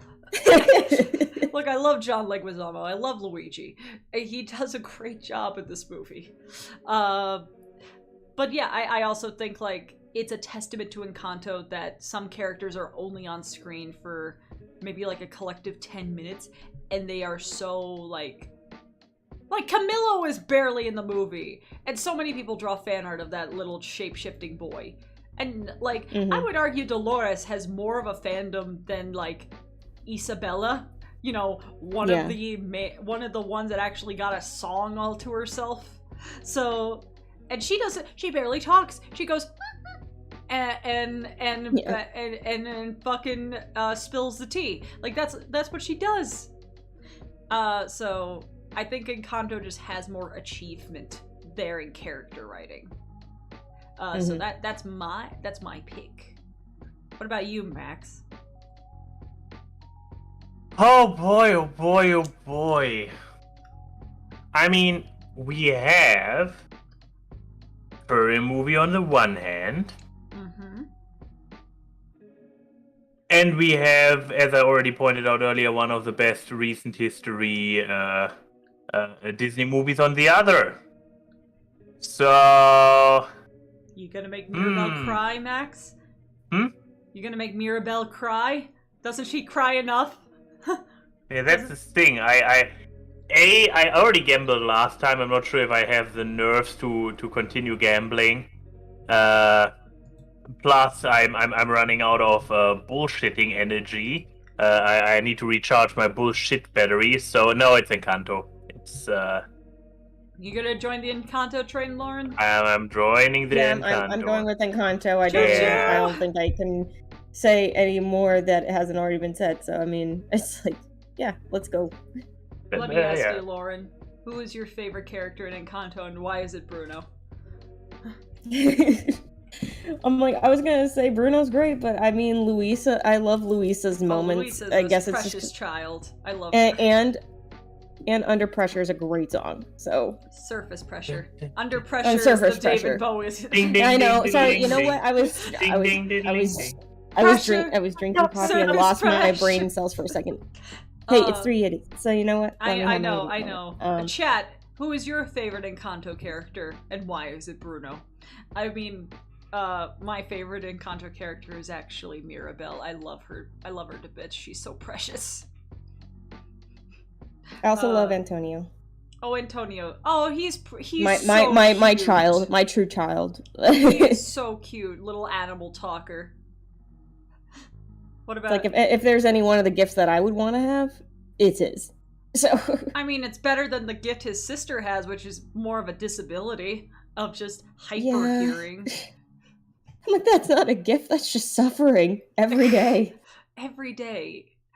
What about you, Max? Who's your favorite Encanto character? It might actually also be down the lines of Luisa. Well, I mean, the song really gives her a lot of character. Technically, I mean, the internet knows far too well that I have a thing for buff ladies, but she is the wrong kind of buff for my personal taste. But she's a protect kind of buff. Like, she's just a sad, emotional But child. Exactly. So if it wouldn't be for the song and her character arc resulting from it, she would probably not rank highest for me, but yeah, with like the song, the energy and everything, it's like, okay, I get her. You sad buff teenager, we will protect you. Oh, I mean, that must suck. You have to carry the entire city on your shoulders and be Literally. 15. Like, that must be like the fucking worst. Also, I like that some people are saying, Voltrek Studio says Bruno is kinda hot. I mean, you need to get into the corner, but I will. Yeah, that's how like slow turns to Chrissy, just get. What? Well. No. Shush. He's lanky and but he's not as much of an asshole as he could be. So he's more. Nobody does fall within your bracket. Yeah, he has some aesthetics, but he's still just, and he's also older, which is a plus. But he's not. He needs to be an asshole. Scrunkly. Yeah, he's only scrunkly. He needs to also be a scrimlow. But also, oh, Charlie brings up a good point. Peppa is also amazing.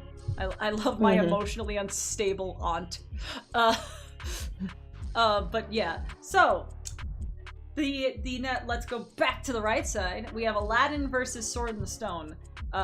This one's easy. Magic versus magic. Yeah. Magic blue supporting character versus magic blue supporting character. Ooh. Okay, good one there. Little furry squeaky side character versus little furry squeaky side character. So you want Bruno to be hot and evil? Yes! Well, not evil, but he could be an asshole without being evil. Look at Cusco. Exactly. There you go. But, no, I'll go first. My choice is Aladdin. It's Aladdin. That's my reasoning. Max?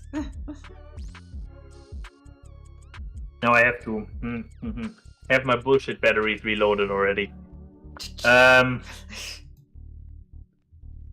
Shoot us with your bullshit bullets. So we have Skrill Girl.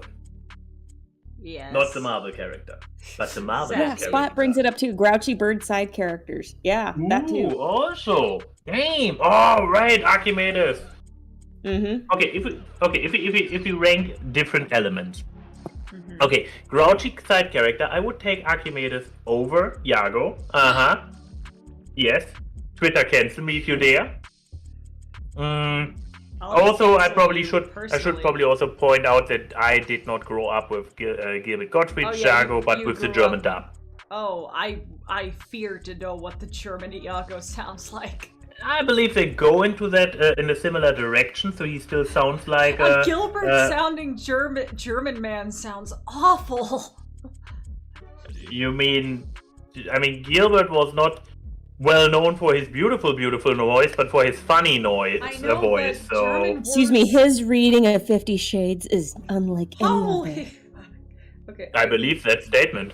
German Iago.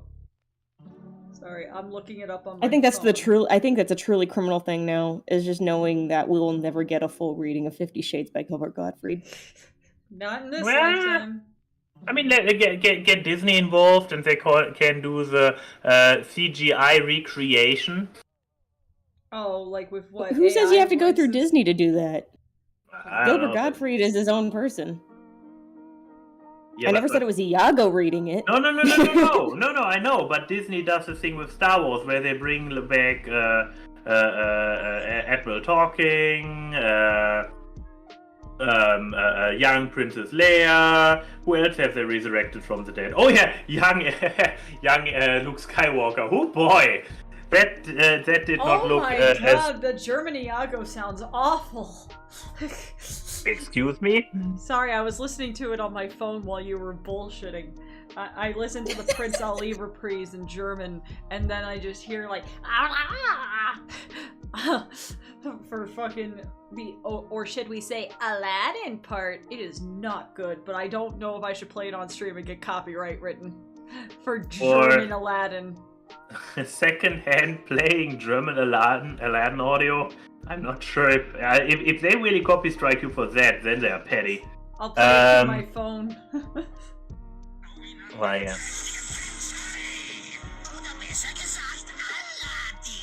What the hell is that noise? Oh my god. Sounds like a gremlin. It does! Or a parrot.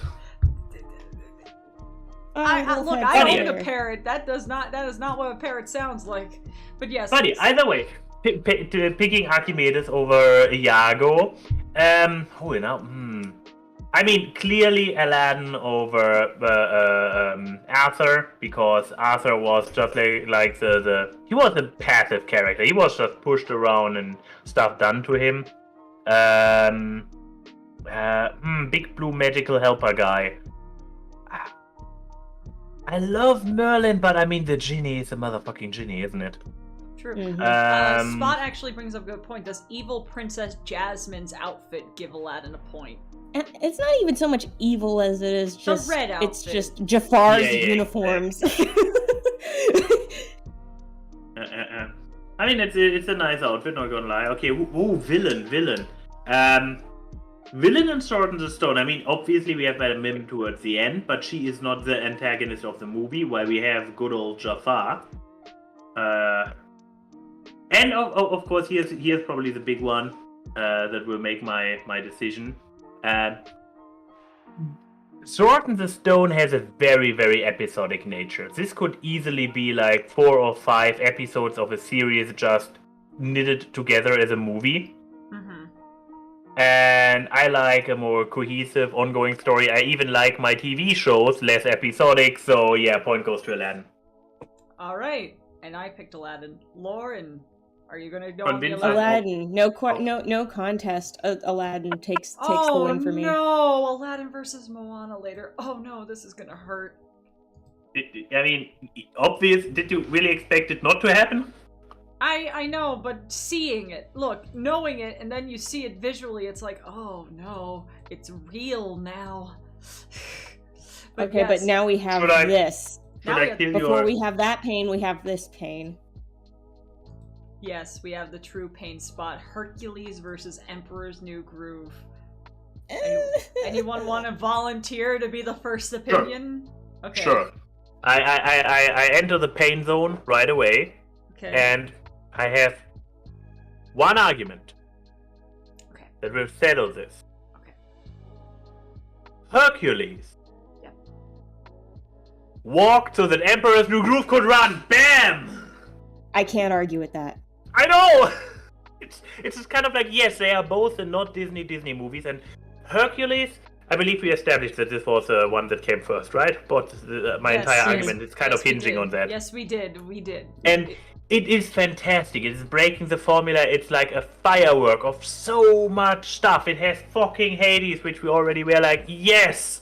But then we have Isma and Krong on the other end, so even more yes. But the thing is, like, as much as Hercules does it fantastically, the wacky, over-the-top, un-Disney comedy left and right, the fireworks, the pacing, the bamf, as much as Hercules does it, Emperor's New Groove takes it and just makes it a bit smoother. Like, it's the story is more smooth. It's like the jokes are less like lol random, but more like in the entire part of the entire flow. Even so, they go even further with like the llama, like Cusco as a llama, stopping the movie, coming in from the side.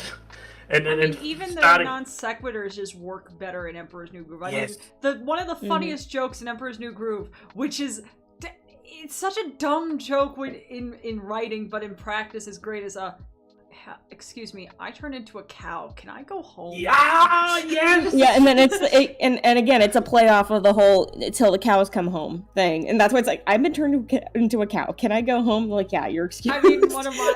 I mean, the timing of the jokes in Emperor's New Groove is just so good. Like one of It's the chef's best, like kiss. one of the best ones is after Cusco keeps turning into a bunch of different animals, like, yay, I'm a llama again. Wait. Like, there is a science to the beat between the punchline, and Emperor's New Groove achieves that so much. It's less Hercules walked so Emperor's New Groove could run. It's Hercules walked so fucking Emperor's New Groove can be an Olympic sprinter. Like, it's just so good. Could be rocket to the moon, honestly. So do we still need to go around and hear No, everybody's no, individual I think- pick? I think I already know mine anyway, so. I believe we all Yeah, expressed it's our Emperor's New Groove. individual picks. Yes. I mean, there's also a bit in the diner when it's, when I think we Cusco's just in wanna disguise, say our and they're favorite just like, Emperor's New we're on our Groove. honeymoon, and the waitress just being like, bless you for coming out in public. You didn't tell me it was your birthday.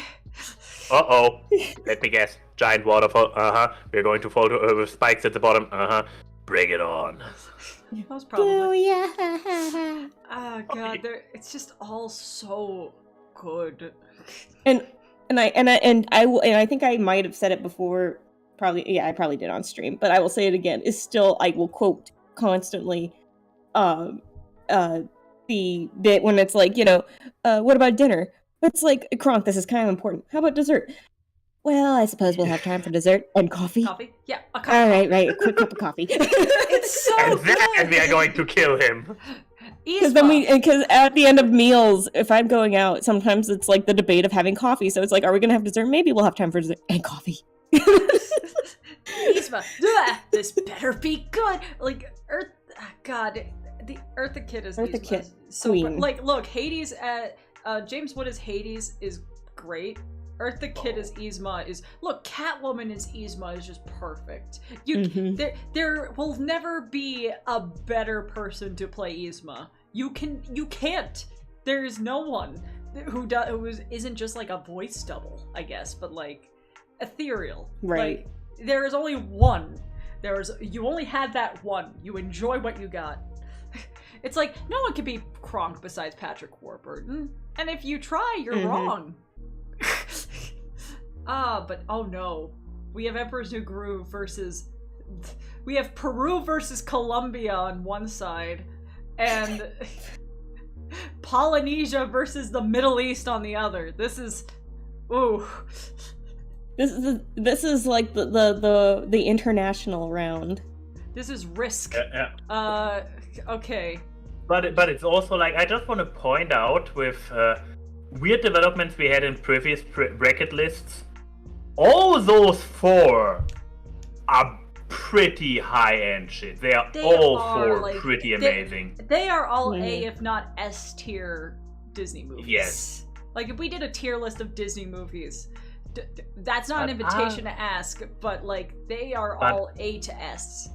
Are they good enough for the final battle? I don't know yet. I mean, the final battle is pretty extreme. We put the final boss behind this question mark because we realized that it was playing in a different league than any other Disney movie. The final boss actually is people who worked on these movies who made the final boss. Is it actually? Yes. Dead ass. Dead ass. So.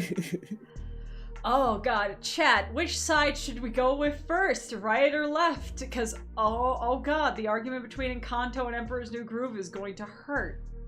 I don't know which one to pick. I personally find it as an easier one for me, honestly. But lucky you. I believe I know mine on the left as well. And the thing is now, if Lauren and I pick the same one, it's already over. If we actually have different ones, it's all up to Yuki. Let's do the left one. Lauren, you can go first. You haven't gone first in a while. Okay. So, I know it's probably gonna sound like I'm beating a dead horse or a dead llama, depending on what you want to say. But I'm as much as I love both of these films, straight up, I will go with Emperor's New Groove over Encanto. And I say that because I guess it's more out of a personal choice, but I do look at it as, like, again, when it came out, no other... I guess that you could say both of them are technically films that did stuff that none of their other films had tried to do. Encanto faced generational trauma and did it in a very tasteful way. But this one had a funny llama. Emperor's New Groove approached amazingly timed comedy, but was still maintaining a heart in it. At a time when it seemed like everything else was about a prince or a princess, you had this film that had these two buddies in it, and it revolved around a quote unlikable, kind of like a hero that had to be redeemed, truly had to be redeemed, and had to learn by the end. Mm-hmm. And I think maybe that's why I kind of end up leaning towards Emperor's New Groove a bit more too, is just that if you have a little bit of that push, is I think despite both leads learning something by the end, I feel like Kuzco's change is more dramatic because of where he starts and where he ends up. This is not including the Emperor's New School, where it seems like they retconned that he learned anything at all. But so if we're talking about just the movie, I like that how he ends up kind of learning by the end, and literally learning because he's burned himself enough times that he kind of learns on his own in that way. And he learns the consequences of his... When will you learn that your actions have consequences? So I guess I'm just going to go with Emperor's New Groove, make it easier, and for everybody else to duke it out over what they want. All right, Max. So, when it comes to Encanto, yes, compared to the Emperor, I would say that Encanto has some unfair advantages by being a high-end CGI product. It is visually, I would say. Emperor is going for cartoony, so they are not going for visual. Encanto is objectively the most colorful film Disney has done. They made a whole new rendering software to render more color than they could ever do before. Exactly. So Encanto is absolutely gorgeous, beautiful, and both movies are going for a visual firework. One in a cartoony style, one in a Disney animated style. I would clearly say that Encanto is the visually more beautiful movie. I don't even think this is controversial. No, that's not controversial, but I feel like there's a but coming up somewhere. Then, as we already established, the cast. Cast in Encanto is surprisingly huge for how memorable all the characters are, which is like I actually could name, but beyond the four main characters of Emperor's New Groove, there are only 1.5 more characters because not 1.5, 2.5 more characters, like the wife, and the siblings are functioning as a unit, so I count them as 1.5 people, not as 2 people. Exactly. They are not just. Can you give me different character profiles for the children? One's a boy, one's a girl. Exactly. Otherwise, they are identical. They could easily be switched out. The personality-wise. Another thing that Encanto does brilliantly by making each and every single character so distinct and memorable that even if some of them barely do or say or whatever, or contribute anything, you can still be like, oh yeah, at least the members of the family. Well, and the little Espresso Kid. The Espresso Kid is also great. The Espresso Kid is fantastic. Just tell us what everyone does! And that's why coffee is for grown-ups. Top character design. Espresso Kid. Anxious child. Yeah. And I believe, does Emperor even have? Oh yeah, it has songs, but yeah, it has the Cusco song. Too. It has it has Cusco song. It has the song at the end, and which are both just Tom Jones singing. I was about to say this is just a reprise, isn't it? Doesn't Sting made a song for the credits? Could be. And technically, Yzma does have a villain song. It got cut from the movie, which is a sin. Yeah. Listen, if you haven't, What rock are you living under? Listen to Snuff Out the Light from the Emperor's New Groove soundtrack. From Kingdom of the Sun. Well, yeah, but it's on the soundtrack for the movie still, like on the CD. Right. It's from back when the movie was going to be a more traditional Disney movie, but it's such a good villain song. It's aggravating how good it is and it not being in the movie. It's not even a leitmotif for her. They just don't have it in the movie, and that's a sin. But point being that on the Kronk theme, that's true. Kronk theme is also a thing. He's singing his own theme music. Oh god, he's singing his own theme music. I know, right?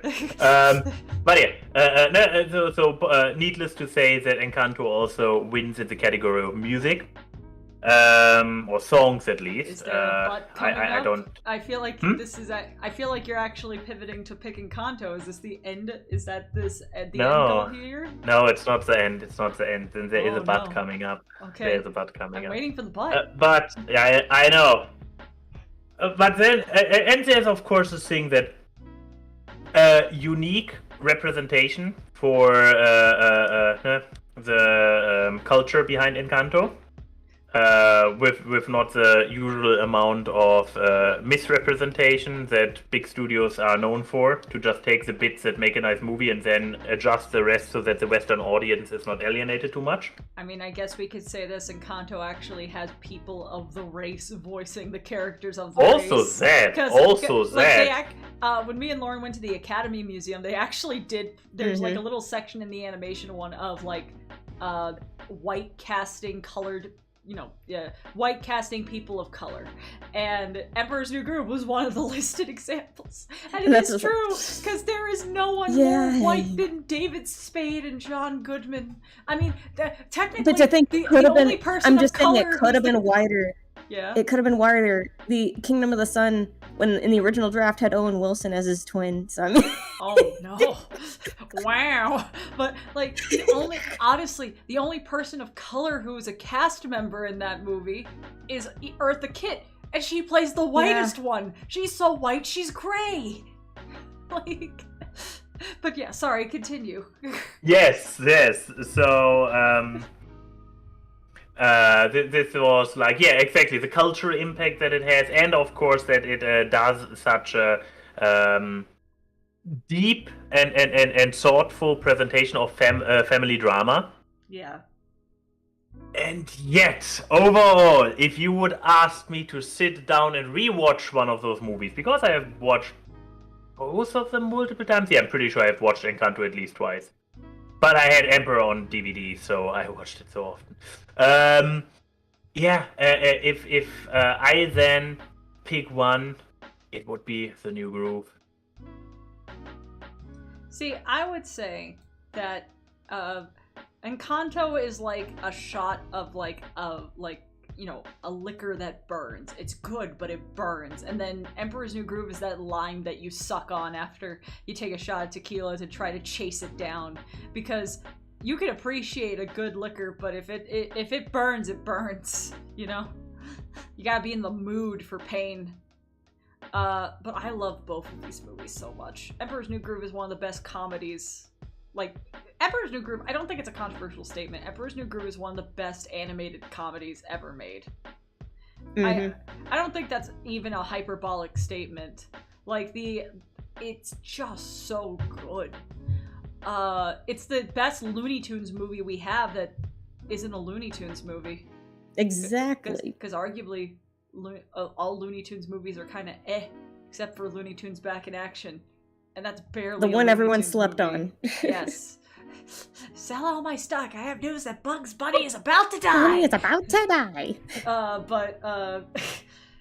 But Encanto, if anyone knows things about me, Encanto like really resonates with me. It's generational trauma message like hits really hard, and when Mirabel finally snaps at Abuela, that fucking scene, there was something really cathartic about that. Just being like, no, the problem with this family is you. It's just like, oh yes, say it, yell it, scream it. But then when we see like the backstory with the butterfly song, at the lake, and it's like so like I think Encanto is like the best animated portrayal of like agony. Like when young Abuela sees her husband getting killed and just that face of anguish. Like I don't think it's not pretty at all. Like it is gut wrenching. So Encanto is just probably the superior film in what it that's the thing. Both of these films are both, I think, pinnacles in what they set out to achieve. But and it's really hard. So I am gonna have to go with Cylon.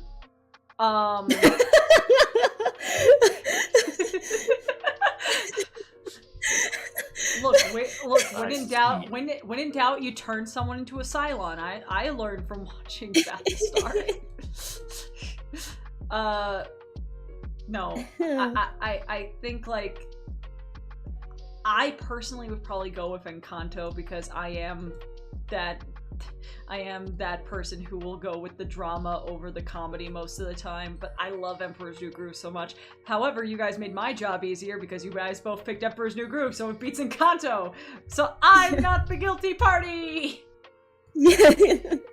But by joining our pick, or are you... I'm still gonna pick I'm gonna pick Encanto, but I'll happily be in the minority because I'm fine with either one of these winning.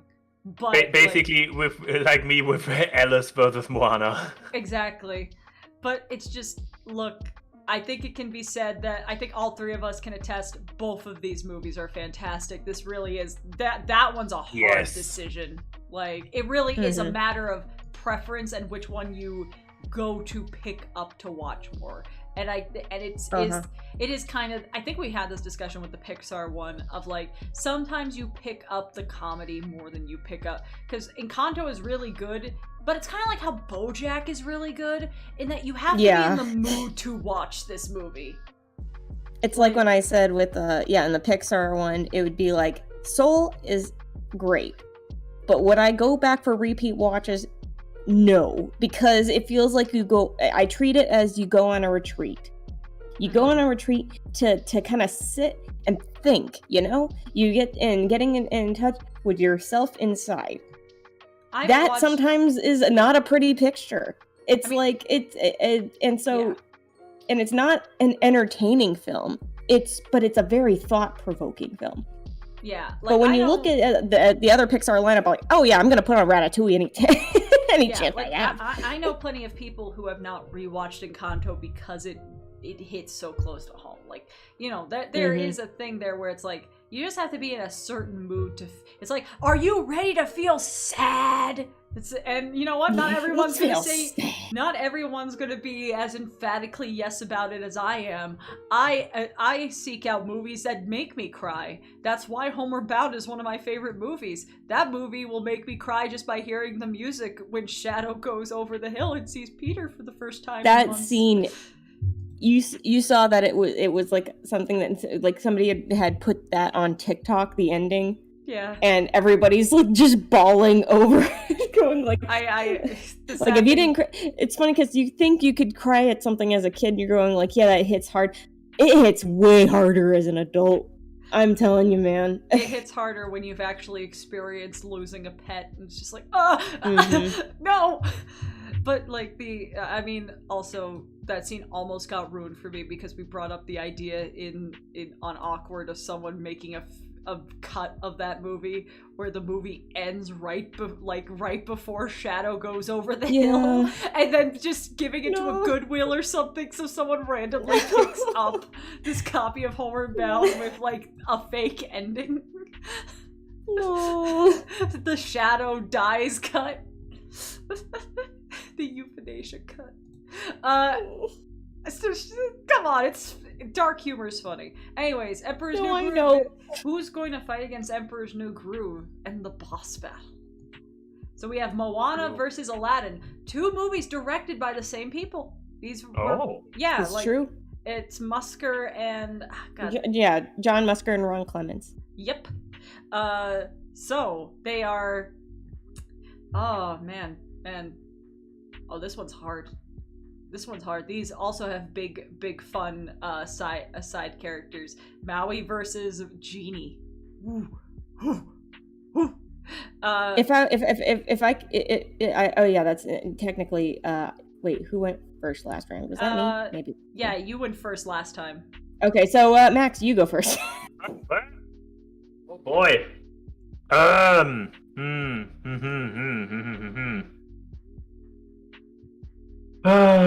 One of the land. Will it be the modern, or will it be the child? Would it be like your adolescence? That is the question now, isn't it? Grew up with Aladdin, loved it a lot. And of course, Moana, we had like, how many Moana battles did we have today? This is the third time now, isn't it? This is the third Moana battle. Today, and yeah, we went over all the great points. I believe we haven't pointed out just enough yet that it's the fucking Rock, Dwayne the Rock Johnson. Oh yeah, we've actually been fairly quiet on Dwayne's performance as Maui. Exactly, and I mean, I'm a rocker. This is what I now decided Dwayne Johnson fans are called. I'm a rocker. Okay, yes, you did insist upon us going to see the Jumanji movie when it was out during my birthday a few years ago. And I have no regrets, and even the second one is still great, so... I have no regrets except the fact that it was, like, raining when we went to the movie theater. But yeah, so, gotta love my Rockman. Then, of course, and as always, a stellar performance by Tucci as the chicken. Love my chicken boy. Did you say Tucci? You mean what? Tudyk. Tudyk. Definitely what I said. Tudyk. No, you said Tucci like Stanley Tucci. No, this is not Bitsy Alan from Tudyk. Yeah. Pilot from Firefly. That guy. Yes, yes. A stellar performance as a chicken. The twist good guy, who we thought was a villain. Crabman. Shiny Crabman. Who was also Fart in Rick and Morty. Oh. Yeah. That's I believe I have. Schiffeler probably mentioned this at some point. Yeah, he sings the Moon Man song. You know, exactly. by Moon Man. Yeah, Jermaine Clement, good old Flight of the Conchords boy. Yeah. Then on the other end, we have Adam with Robin Williams' Genie. Yes. One of the big classic, big old Disney villains in Jafar. Music-wise, both great music. I mean, yeah, like... It's a testament that, like, even the deleted songs from Aladdin are, like, really, really good. Because, like... And whatever didn't get... I think it's some of the deleted ones ended up in the Broadway musical. So yeah. Because Proud of Your Boy is one of the best Disney songs of all time, and it's not even in the actual movie. I still need to pick one, right? I cannot just get away with praising both of them, can I? You can't pick Cylon. You're not the host of the stream. You don't get that choice. Lord pinned you to be first, so that means you can't pick Cylon. I might. I'm holding it. Oh no, it's not even the Barney Stinson rule. I was about to say Barney Stinson's rule: new is always better. This is my oldest rule, and therefore it's the best. But I want to twist it around, and I will, despite this being my thing, like, newer is always better, I might go with Aladdin. Alright, we got one vote for Aladdin. Lauren, what about you? I'm also gonna go with Aladdin. I'm like, I guess this is not making it so much of a tiebreaker as I thought. I was also gonna go with Aladdin. You went Because I'm gonna say, because it's funny. I was going to say it's interesting when we said, yeah, we're not talking a lot about Dwayne Johnson's Maui. I'm like, I think it's because now that we're down at the point where we're comparing like the quote sidekicks that go along with our protagonist.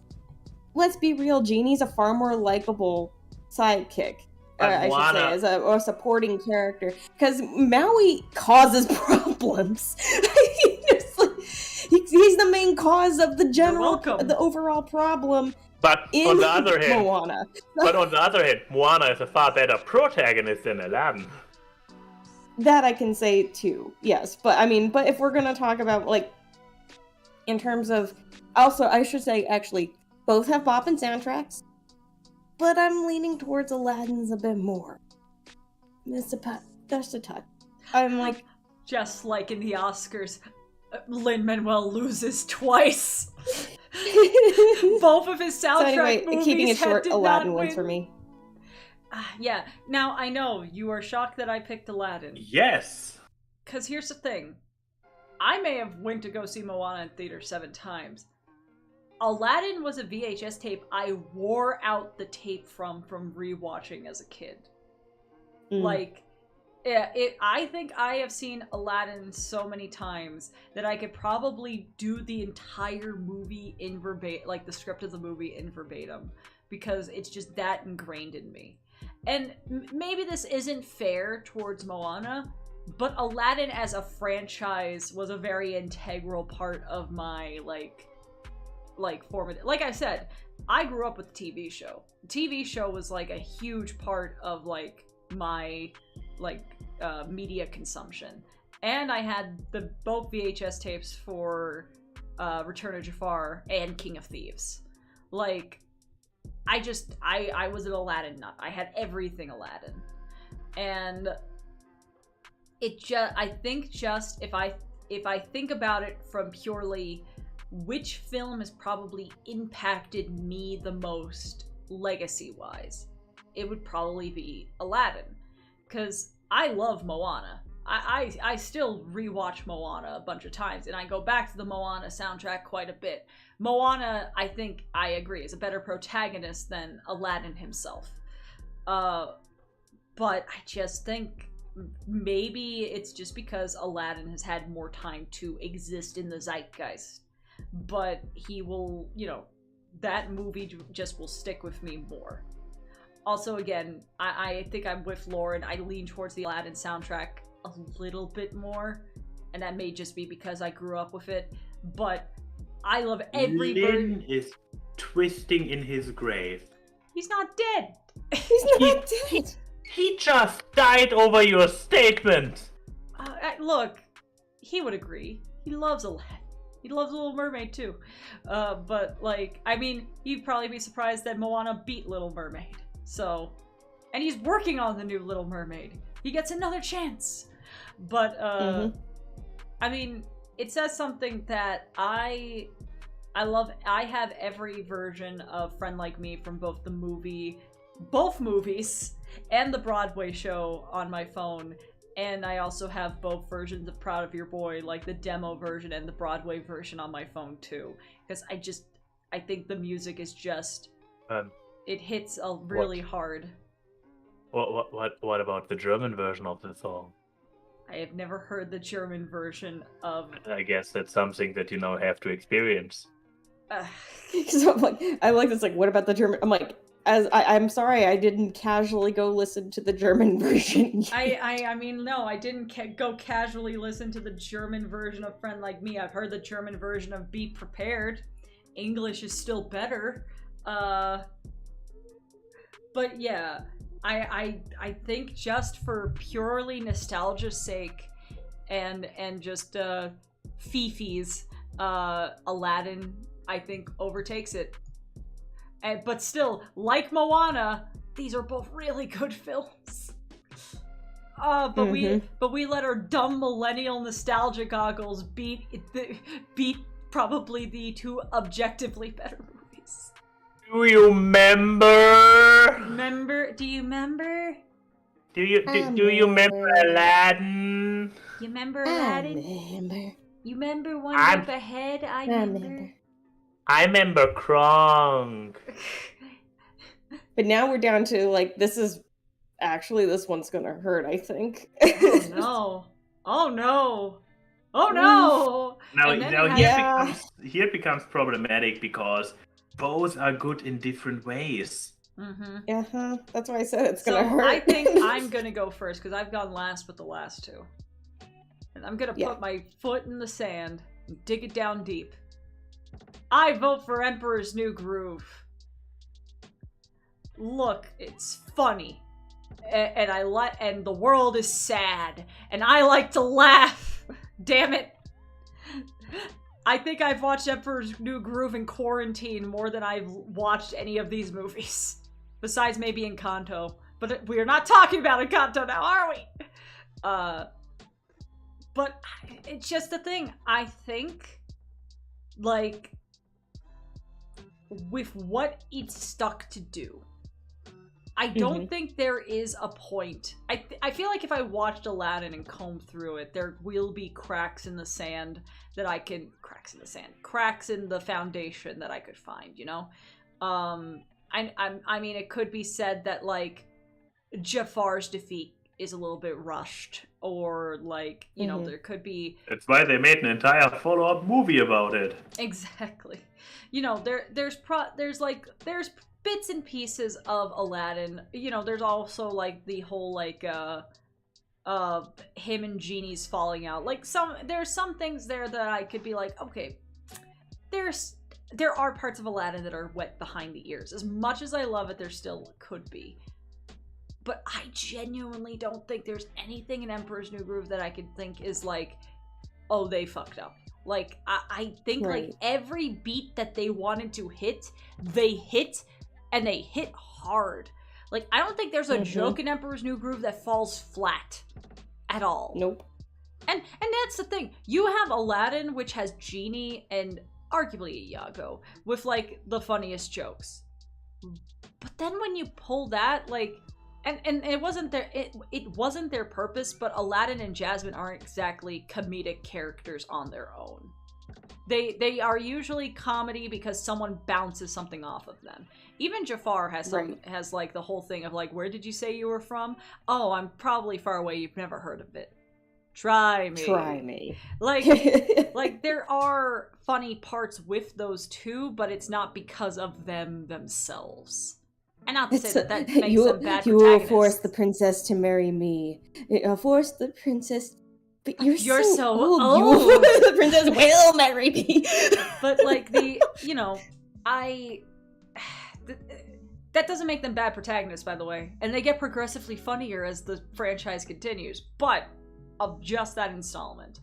Meanwhile, Emperor's New Groove, every character is funny without it being like, oh, you're lacking a straight man. Because at some point, everyone is a straight man to one another. They can do both. Get yourself a character that can be both. I just really, really love it.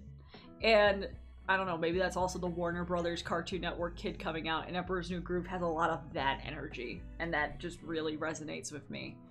But yeah, I think I'm gonna go with Funny Llama Movie. Okay, then Lauren, what about you? Are you gonna go with Funny Llama? It's probably gonna come as no surprise. It's probably gonna come as no surprise. I also will go with Emperor's New Groove. Again, it's kind of like, you go back to it and you watch it, and it is like, for some people, it even is a comfort film because of, again,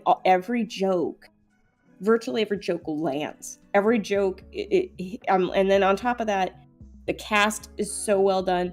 As much as, and that's why it's like, Aladdin is a super, super, super, super, super close second, because I love Aladdin, and I love the music, and I love the characters. It's just, but I am always like, Emperor's New Groove was a formative film for me. Like how everybody kind of has a formative film for them. Emperor's New Groove for sure was a formative film for me. The amount of Cusco that you've drawn over the years. Not even including all the times I've drawn Cusco. But it was, but for like the sense of humor, the fast-paced jokes, the way they land, the comedic timing, It's just, and again, it's a Disney movie that doesn't feel like a standard Disney movie, and I know I'd go, but why would you like it if it doesn't feel like a Disney movie? I'm like, I think that's the point, is that it breaks that mold. I love it so much, and I mean, would I have dressed like Cusco if I didn't love this movie to bits? Come on. That is true. That is very true. You have dressed up as Cusco for Halloween. It's like so saying so much about how many Disney movies are there again? We actually have like 63. No, 60. Something. No, there's 60. 60. So we went through 60, so far only 59, by the way. 59 Disney movies.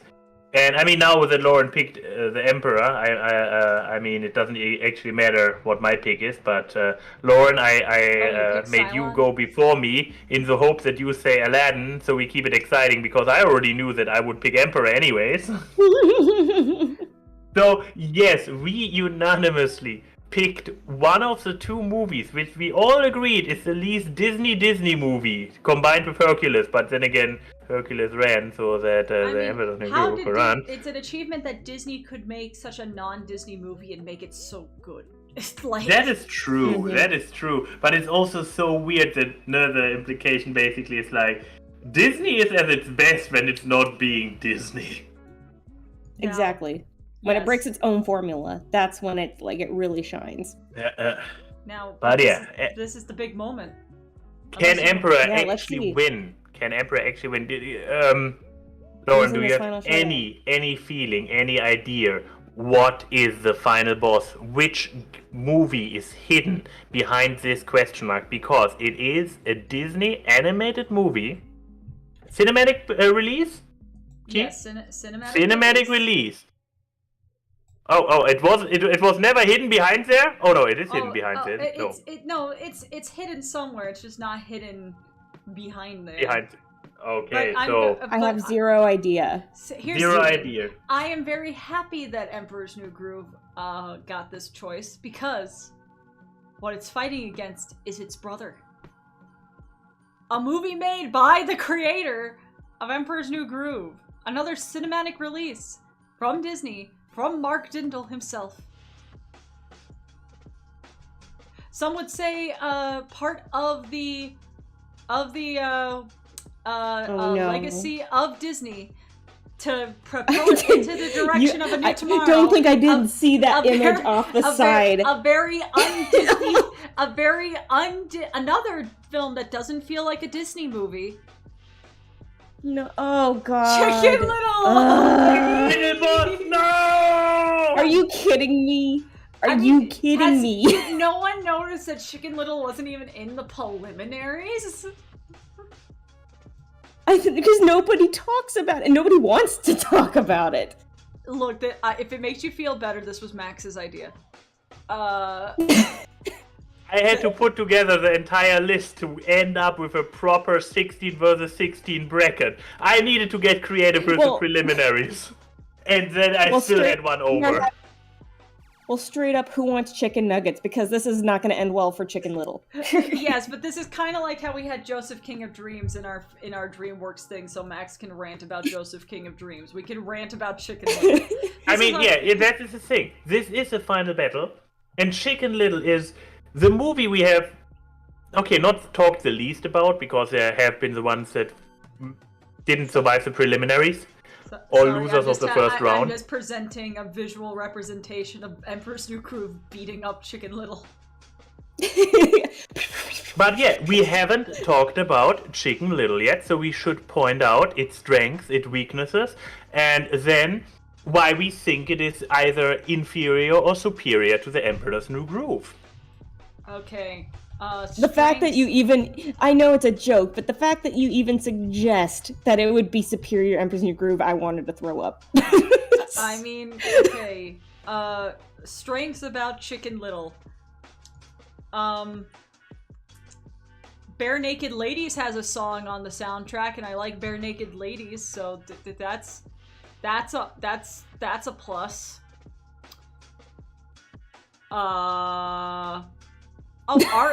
The soundtrack also has REM on it.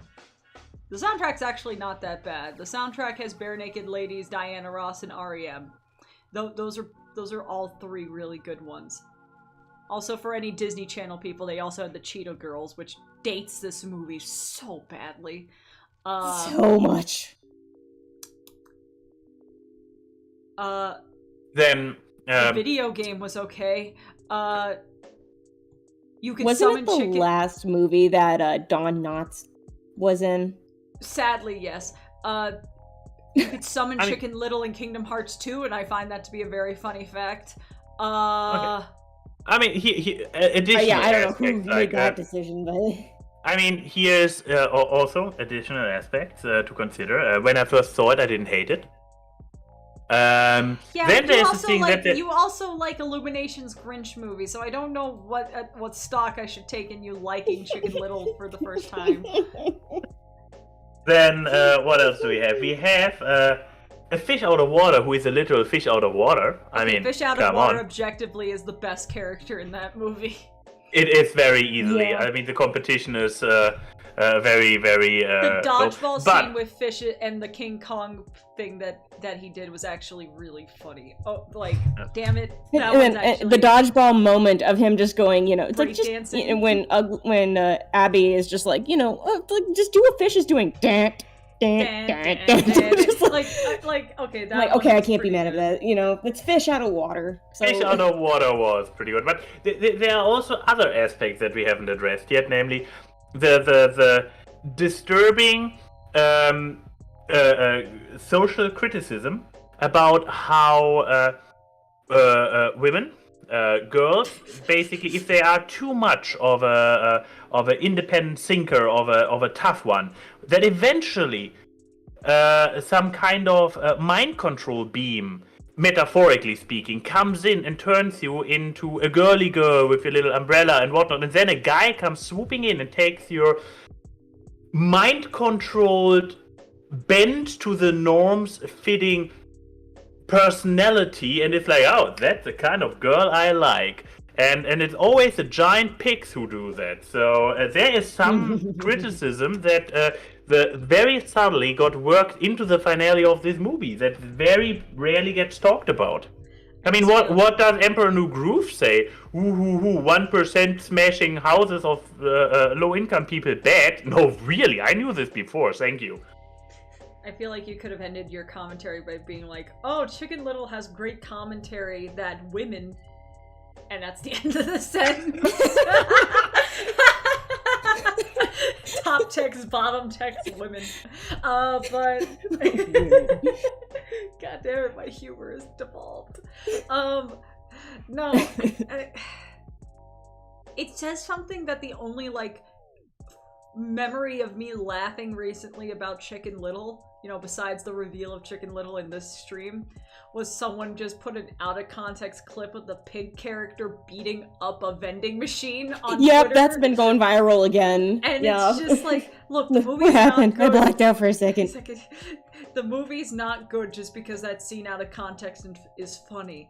Honestly, I think that's a negative towards the movie, that your clips out of context are funnier than the complete product.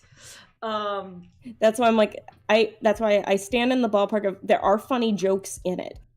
Yeah, but the overall product is just there's peaks of Mark Dindal in Chicken Little, but I want to know what happened during production where they were like, hey, you know how you directed one of our funniest movies of all time?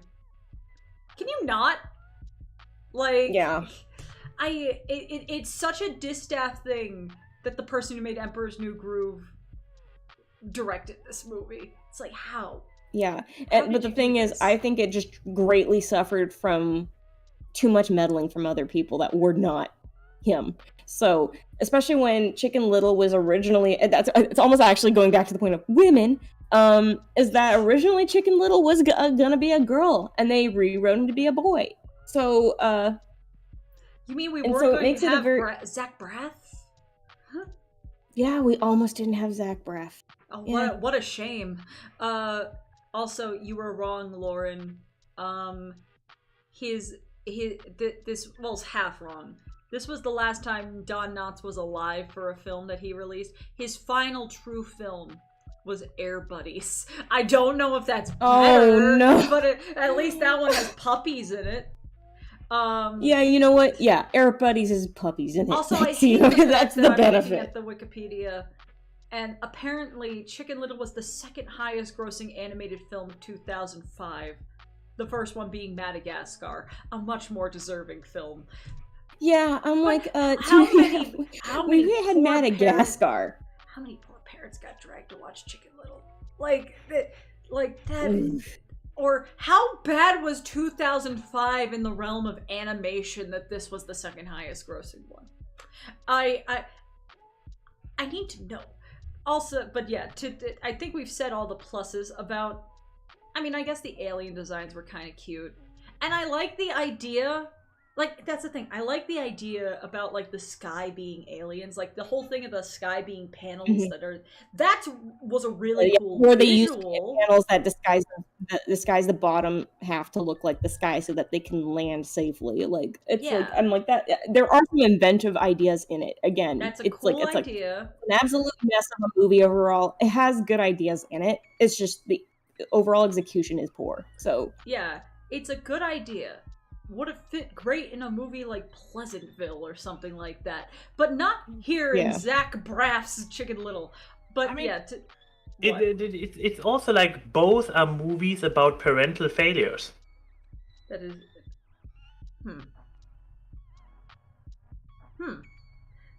I'm not going to give you that. Fuck you. No, and again, however, the Emperor's New Groove does not dwell on that. It makes it a passing joke that Eastman's like, I practically raised him, and it's like, yeah, you would have thought he turned out better. Like, it's like it's a passing joke. Like, I think it's like Cusco is just gonna be he was born into a royal family, into that position, into that life. Whether Yzma raised him or not, he was just gonna be a brat. That's just what that's who he is at his core. And so when you have like the rest of the world around him is not cruel or anything. That's just Cusco is. I can't believe this kid would do Chicken this. Little I exists practically in a raised him. Yeah, that's when I'm like, Chicken Little exists in an incredibly cruel world. I hate every single character in that town. Besides Fish Out of Water. Except Fish Out of Water. The only good one. Because it's like, you know what? It's like, I that's why I'm like, even all the oddballs going like, you know what? The only good oddball, again, is Fish Out of Water. And it's like, and again, as much as Foxy is a mean little shit, she was done so dirty by her brain getting scrambled. Again, I was like, you know Amy what? Sedaris That's not right. Nobody deserves that fate. Once again, Amy Sedaris plays a character that gets fucked over so badly in a Disney property. For people who don't know, Princess Carolyn played Foxy, the mean girl that got turned into the girly girl. And it's just like, you and Foxy and fucking Mina from Starverses, both played by Amy Sedaris, both get fucked over at the end with these fucking properties. But like, oh god, I hate the dad. I don't even have to say much about Chicken Little's dad, Buck Cluck. We all know he's the worst. You mean fuck cluck? Fuck cuck? Like, I hate him. I hate him so much. He's such a terrible person. He makes me viscerally angry. I'm like, he's also, I realized something, because like, do you know that Chicken Little's name isn't actually Chicken Little? His name is supposed to be Ace, which is his dad's nickname back in school. How fucking conceited do you have to be that you name your child after your nickname?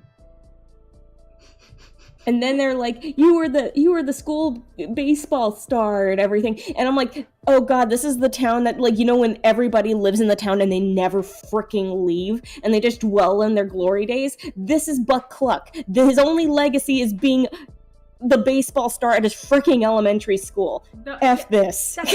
But that's the thing. That's the fucking thing.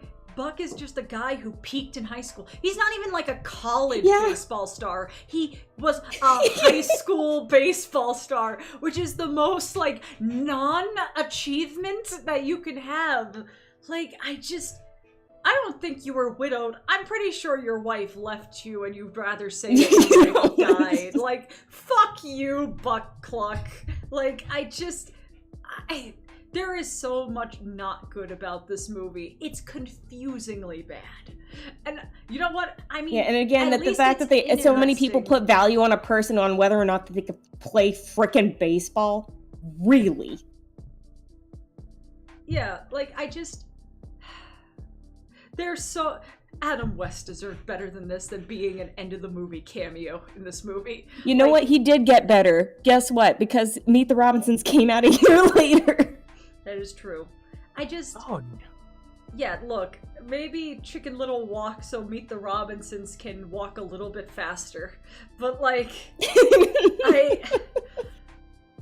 there's just so much in this movie that I'm like, how are you so bad?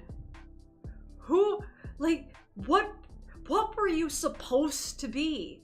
I mean, apparently this movie was also supposed to take place at summer camp, and fucking Penn Jillette was gonna be an evil camp counselor, which already sounds so much better than what we got. Like a much better idea. There's so much in this where I was like, why? Apparently it took 2.5 years to get to the story that we got.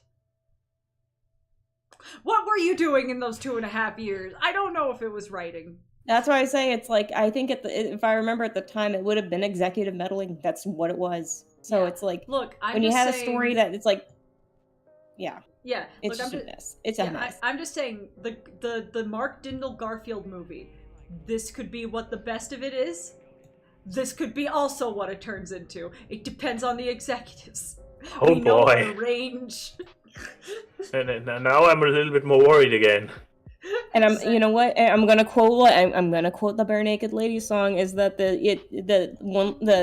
Chicken Little is a fusion of confusion with a few confounding things. Like, except the few confounding things are everything except for fish out of water. You know how we said that we needed a Nana movie from Peter Pan? We need a fish out of water movie. Just a silent movie with fish out of water living his life, realizing that he's just in a toxic town of toxic people, and going to the big city and living his life. He deserves it. But yeah, get out of here, Chicken Little. Get out of here.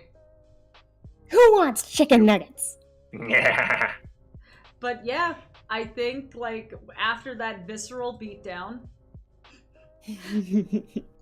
That's why it's like when you revealed it, it's like immediately everyone's blood pressure skyrockets and we're ready to just welcome. The most positive thing was Max saying he didn't hate it when he first saw it. And we had positive things to say about Fish Out of Water. Yes, we had positive things about Fish Out of Water and Max's gleaming endorsement of, I didn't hate it when I first watched it. Oh yeah, I know. And there is one Bare Naked Lady song. There are your list of positives, people. I mean... And the aliens aren't too bad. Yeah. The alien child is actually rather cute. Yes, the alien child is cute. There's your list of positives, people. For the same amount of money, you could go see Over the Hedge, which has a lot more positives about it. And also, Ben Folds does like 90% of the soundtrack. So it's like, much better. If you want a better animal movie. But yes, nobody messes with Adam Wee. It angers me that Adam West messes with Adam Wee. It angers me that Adam West is the character in the movie version of Chicken Little at the end of the movie. How dare they? It's a funny joke in theory, but Adam West deserves better. It's sad to say that it's like, look, that this guy had a consistent cameo in Family Guy, and that is more respectful than this. But yes, with that, we have the Three Idiots winner. Yes, the best Disney movie, approved by all three of us. All hail the Emperor. Indeed, with Aladdin on a solid second place, and followed by Encanto and Moana. Yep. Yep, and we went through officially with ranting about Chicken Little, 60 different animated films, whether in preliminaries or in the proper brackets. Yeah. Whew. And I could swear that when I looked back at all brackets from previous battles that we had, I looked at them, I was like, how the fuck did we let this happen? This one, I look at it and I'm like, yeah, that actually makes sense. Hey, DreamWorks Megamind won. I don't think we need to. I don't think that one's a. I might actually think of the Pixar one or whatever. The or Pixar that one, Toy Story 2 won, and I'm still not happy about that winning. It beating Coco is going to. If that beating Coco and Wall-E is going to hurt me for the rest of my life. But well, at least we can take this victory. Yeah, well, I'll take this in. I'll take this in Megamind, and we didn't have to insert Illumination Grinch for Lauren to get mad at. So. No, but yeah, I'm not even sure. I guess for now we are bracketed out because I'm not sure if we have any other group of movies that MCU. No. I mean, if we want to do that, we have to do it sooner rather than later because, as I said before, I'm not sure how many MCU movies I still have in me. And at this point, I already start skipping the first shows. And since shows are mandatory to understand everything happening in the movies, I'm basically on my way out. I mean, unless we make a bracket for a bullshit topic, we make a battle bracket for Disney villains. Just villains fighting against each other. I would do that. I would do the Disney instead of a ranking, a battle bracket for villains. Yes. Ah, that is. Ooh, that one could be fun. But I think we will hold that off for maybe October. We'll do that because. Yeah, we need a little bit. We need a palate cleanser from brackets. We need something that doesn't require critical thinking. So. Wait, you guys have been critically thinking? Oh, damn it! I did it wrong the whole time. This brings up a good thing before we end. We have to guess which movies Max didn't see. Oh shit, and I need to remember which movies I didn't see. Well, okay, I know that you said that there were ones in the preliminaries that didn't make it through, but there are ones here that you didn't see too. So let's at least go with the ones on this particular board. Now there is a trick. Wait, can I find the list? There is a tricky aspect to it because some movies I know I must have seen as a child, but never rewatched, and therefore I basically don't have memories. I'm not sure where we count them. I believe I counted them as okay. I have seen them. Yeah. So on this one that I see that I have not seen. Okay, wait. Guesses first. I try to figure out how many there are currently visible. Well, okay. Can you give us a number of how many you didn't see? That's what I'm currently looking. I'm trying to look. I believe the original number that I said was like 6 or 7, maybe less. I think it was 6. Could be. All right. So. My guess is that you haven't seen Winnie the Pooh, you haven't seen Pocahontas, you haven't seen I don't think you've seen Snow White. Those are my 3. I'm trying to think of more. What about you, Lauren? Do you have ones that you think Max hasn't seen? So I was gonna guess those exact ones, and then maybe like because you said it was like brain cell, baby. Yeah, because I'm like, because when I was trying to like think about it, I'm like, I probably would have picked those 3 too. See, I think it's just a thing of I'm conflicted when it comes to Disney movies because on one hand, Max is not the type to like just go back to classics like we are, like us two, but he was also the youngest of like, you know, 4 people in the VHS generation. So there would be more than enough VHS tapes of classic Disney movies that he probably would have just saw when he was a little thumb-sucking kid. Very true. Mm-hmm. That's why, like, I mean, I fully believe that he watched Peter Pan and Alice in Wonderland and stuff on VHS tape. Like that just sounds like a correct experience for, like, you know, that generation. That generation's not too far off. But point being, like, I can imagine that. So Yeah, I think I mean the big one that I'm very definite about is the 2011 Winnie the Pooh movie. That just screams a film that you would not seek out.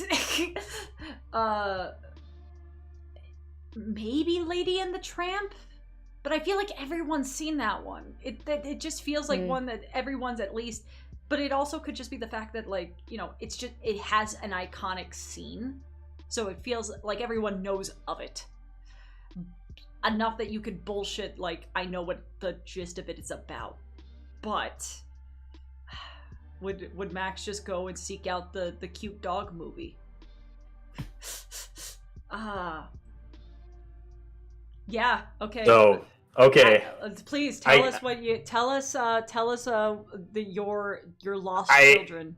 So I open up the list that we originally had. Uh-huh. And I was also able to find the ones from the preliminaries I haven't watched. Okay. I have not seen The Black Cauldron. Really? I have not. I heard an audiobook which was actually movie audio with a little bit of a narrator rambling in between, but That's it's a like shitty audiobook, Max. That is a very shitty audiobook, I know. It's so bad. And I mean the entire fucking scene with the Elf King and whatnot, it's just completely they don't describe properly that they go through a portal. By now I have seen enough clips of it, but that they kind of go through a portal and then are in the elf world. No, it's just a cut and suddenly there's this other character and the narrator describes with one word how that they suddenly are with the elves now, and it's like, what? I'm surprised because the film's aesthetic and just the general like fantasy element, I feel like that would have been a thing that you now would eat up, let alone young you. I know. I don't know why I haven't checked it out. Then, next one, which is very ironic because as you described it is completely correct. My sister had not even TV recorded, but actually bought VHS of it in her in her room. I recall knowing this VHS, but I have still never watched it, or I have not even memories of having watched it. Oliver and Company. We need to fix that during a TV time. So anything I told you during the preliminaries about Oliver and Company was me bullshitting my way through. I mean, fun reason for people to go back and rewatch the stream. We need to fix that during a TV time. Oliver and Company is such a cute movie. Then Brother Bear. Really? You haven't seen Brother Bear? No, I have not seen Brother Bear. My sisters have seen it, and they told me about the mooses. I see something you don't see. Tree. I know I've seen. Also, Keyframe, you're disturbingly huge at the moment. Just saying. I know. I can't find the browser source for my body. I'm sorry. This is my moment to feel taller. But yeah, Brother Bear. Haven't seen it. Home on the Ranch. Haven't seen it. Oh, you know what? I would have guessed that. I feel like I've guessed that in previous streams, but could be. I believe you did, but because it's not on this screen, I forgot that it existed. Which, I mean, that says something. Those are the ones from the preliminaries I haven't seen. Everything else I have seen in the preliminaries. From the ones currently on stream. Yeah, from the ones currently on screen, me and Lauren guessed Winnie the Pooh. Sleeping Beauty and Pocahontas. You're Pocahontas. almost there. From all on screen, I have not seen two. Two additional ones I have no memories of, but I'm pretty sure I have seen them. I must have seen them. Okay. But I have not. I cannot recall the entire movie. Technically, even some more. But yeah, the two ones that I have not seen are Winnie the Pooh and Pocahontas. Ha! I was right. I know you well. Also, now you're very tiny. I mean, this is just true to life. No way. I have to make this. I have to make this more true to life. Hold on. I was about to say. Let me guess. Lauren has to shrink too.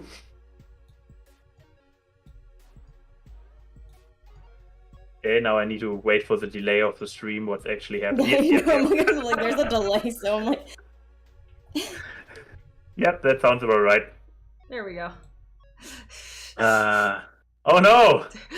She's behind my hair. My giant hair! It's covering her up! You're drowning her! Oh no! Oh no. There we go. No, Sleeping Beauty I actually have seen, and enough times that I know basically majority of it. So I'm curious, what are the films that you have probably... There you go, now she's a parrot. What are the films that you've probably seen but have no memory of? Like, you... Or spotty memory, at least. Yeah. Peter Pan, I believe I watched relatively late, on only once or so. So if you ask me to put together when and where they visit the India or the Native Americans or whatever you want to call they're called within the movie. Stereotypes, yes. Yeah, exactly. I could hardly. I could not. I have the visual. Reminder of him sitting there with the long feathers and smoking the pipe with the elder and whatnot.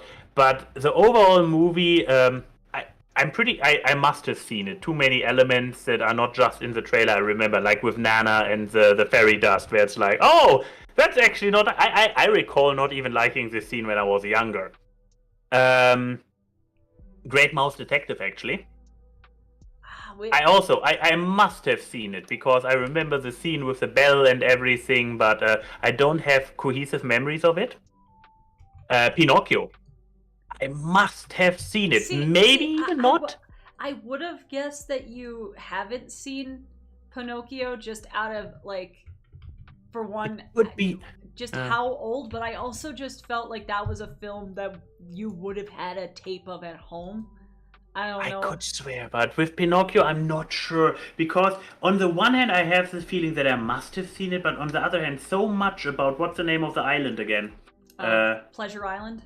Of Pleasure Island and the horrific transformations and whatnot. I can hardly remember those, and you would think that those leave an impression on a child's mind. I mean, a lot of people say that's one of the most traumatic Disney scenes ever. So maybe I have actually not seen Pinocchio. I am not sure. So maybe there's a third one on. I don't know if you're looking at the stream right now, but I see it with all the little gnomes all over me, and just a tiny little Lauren on one left shoulder. Yeah, I mean, like, you have one angel and 4 devils. Sounds about right. This is like the one. God, I wish I could find that one picture where I had the 2 keyframe plushes and just constantly kept putting them on your shoulders. And BrodyCon, you look miserable. Yeah, very much. But no, Aristocats. I'm also not too sure about the details are a bit fuzzy, but I definitely have seen it. Besides, but I mean, it seems like the only scene that you did know vividly was the racism. Or, you know, with the Chinese cat playing the piano with the chopsticks, because you did play. You did talk about that when we talked about Aristocats. Yeah, and the entire cats partying, the street cats partying so hard that they're breaking from one floor to the next. Yeah. But yeah, okay. So yeah, I was pretty on the nose with what I guessed that you definitely didn't see.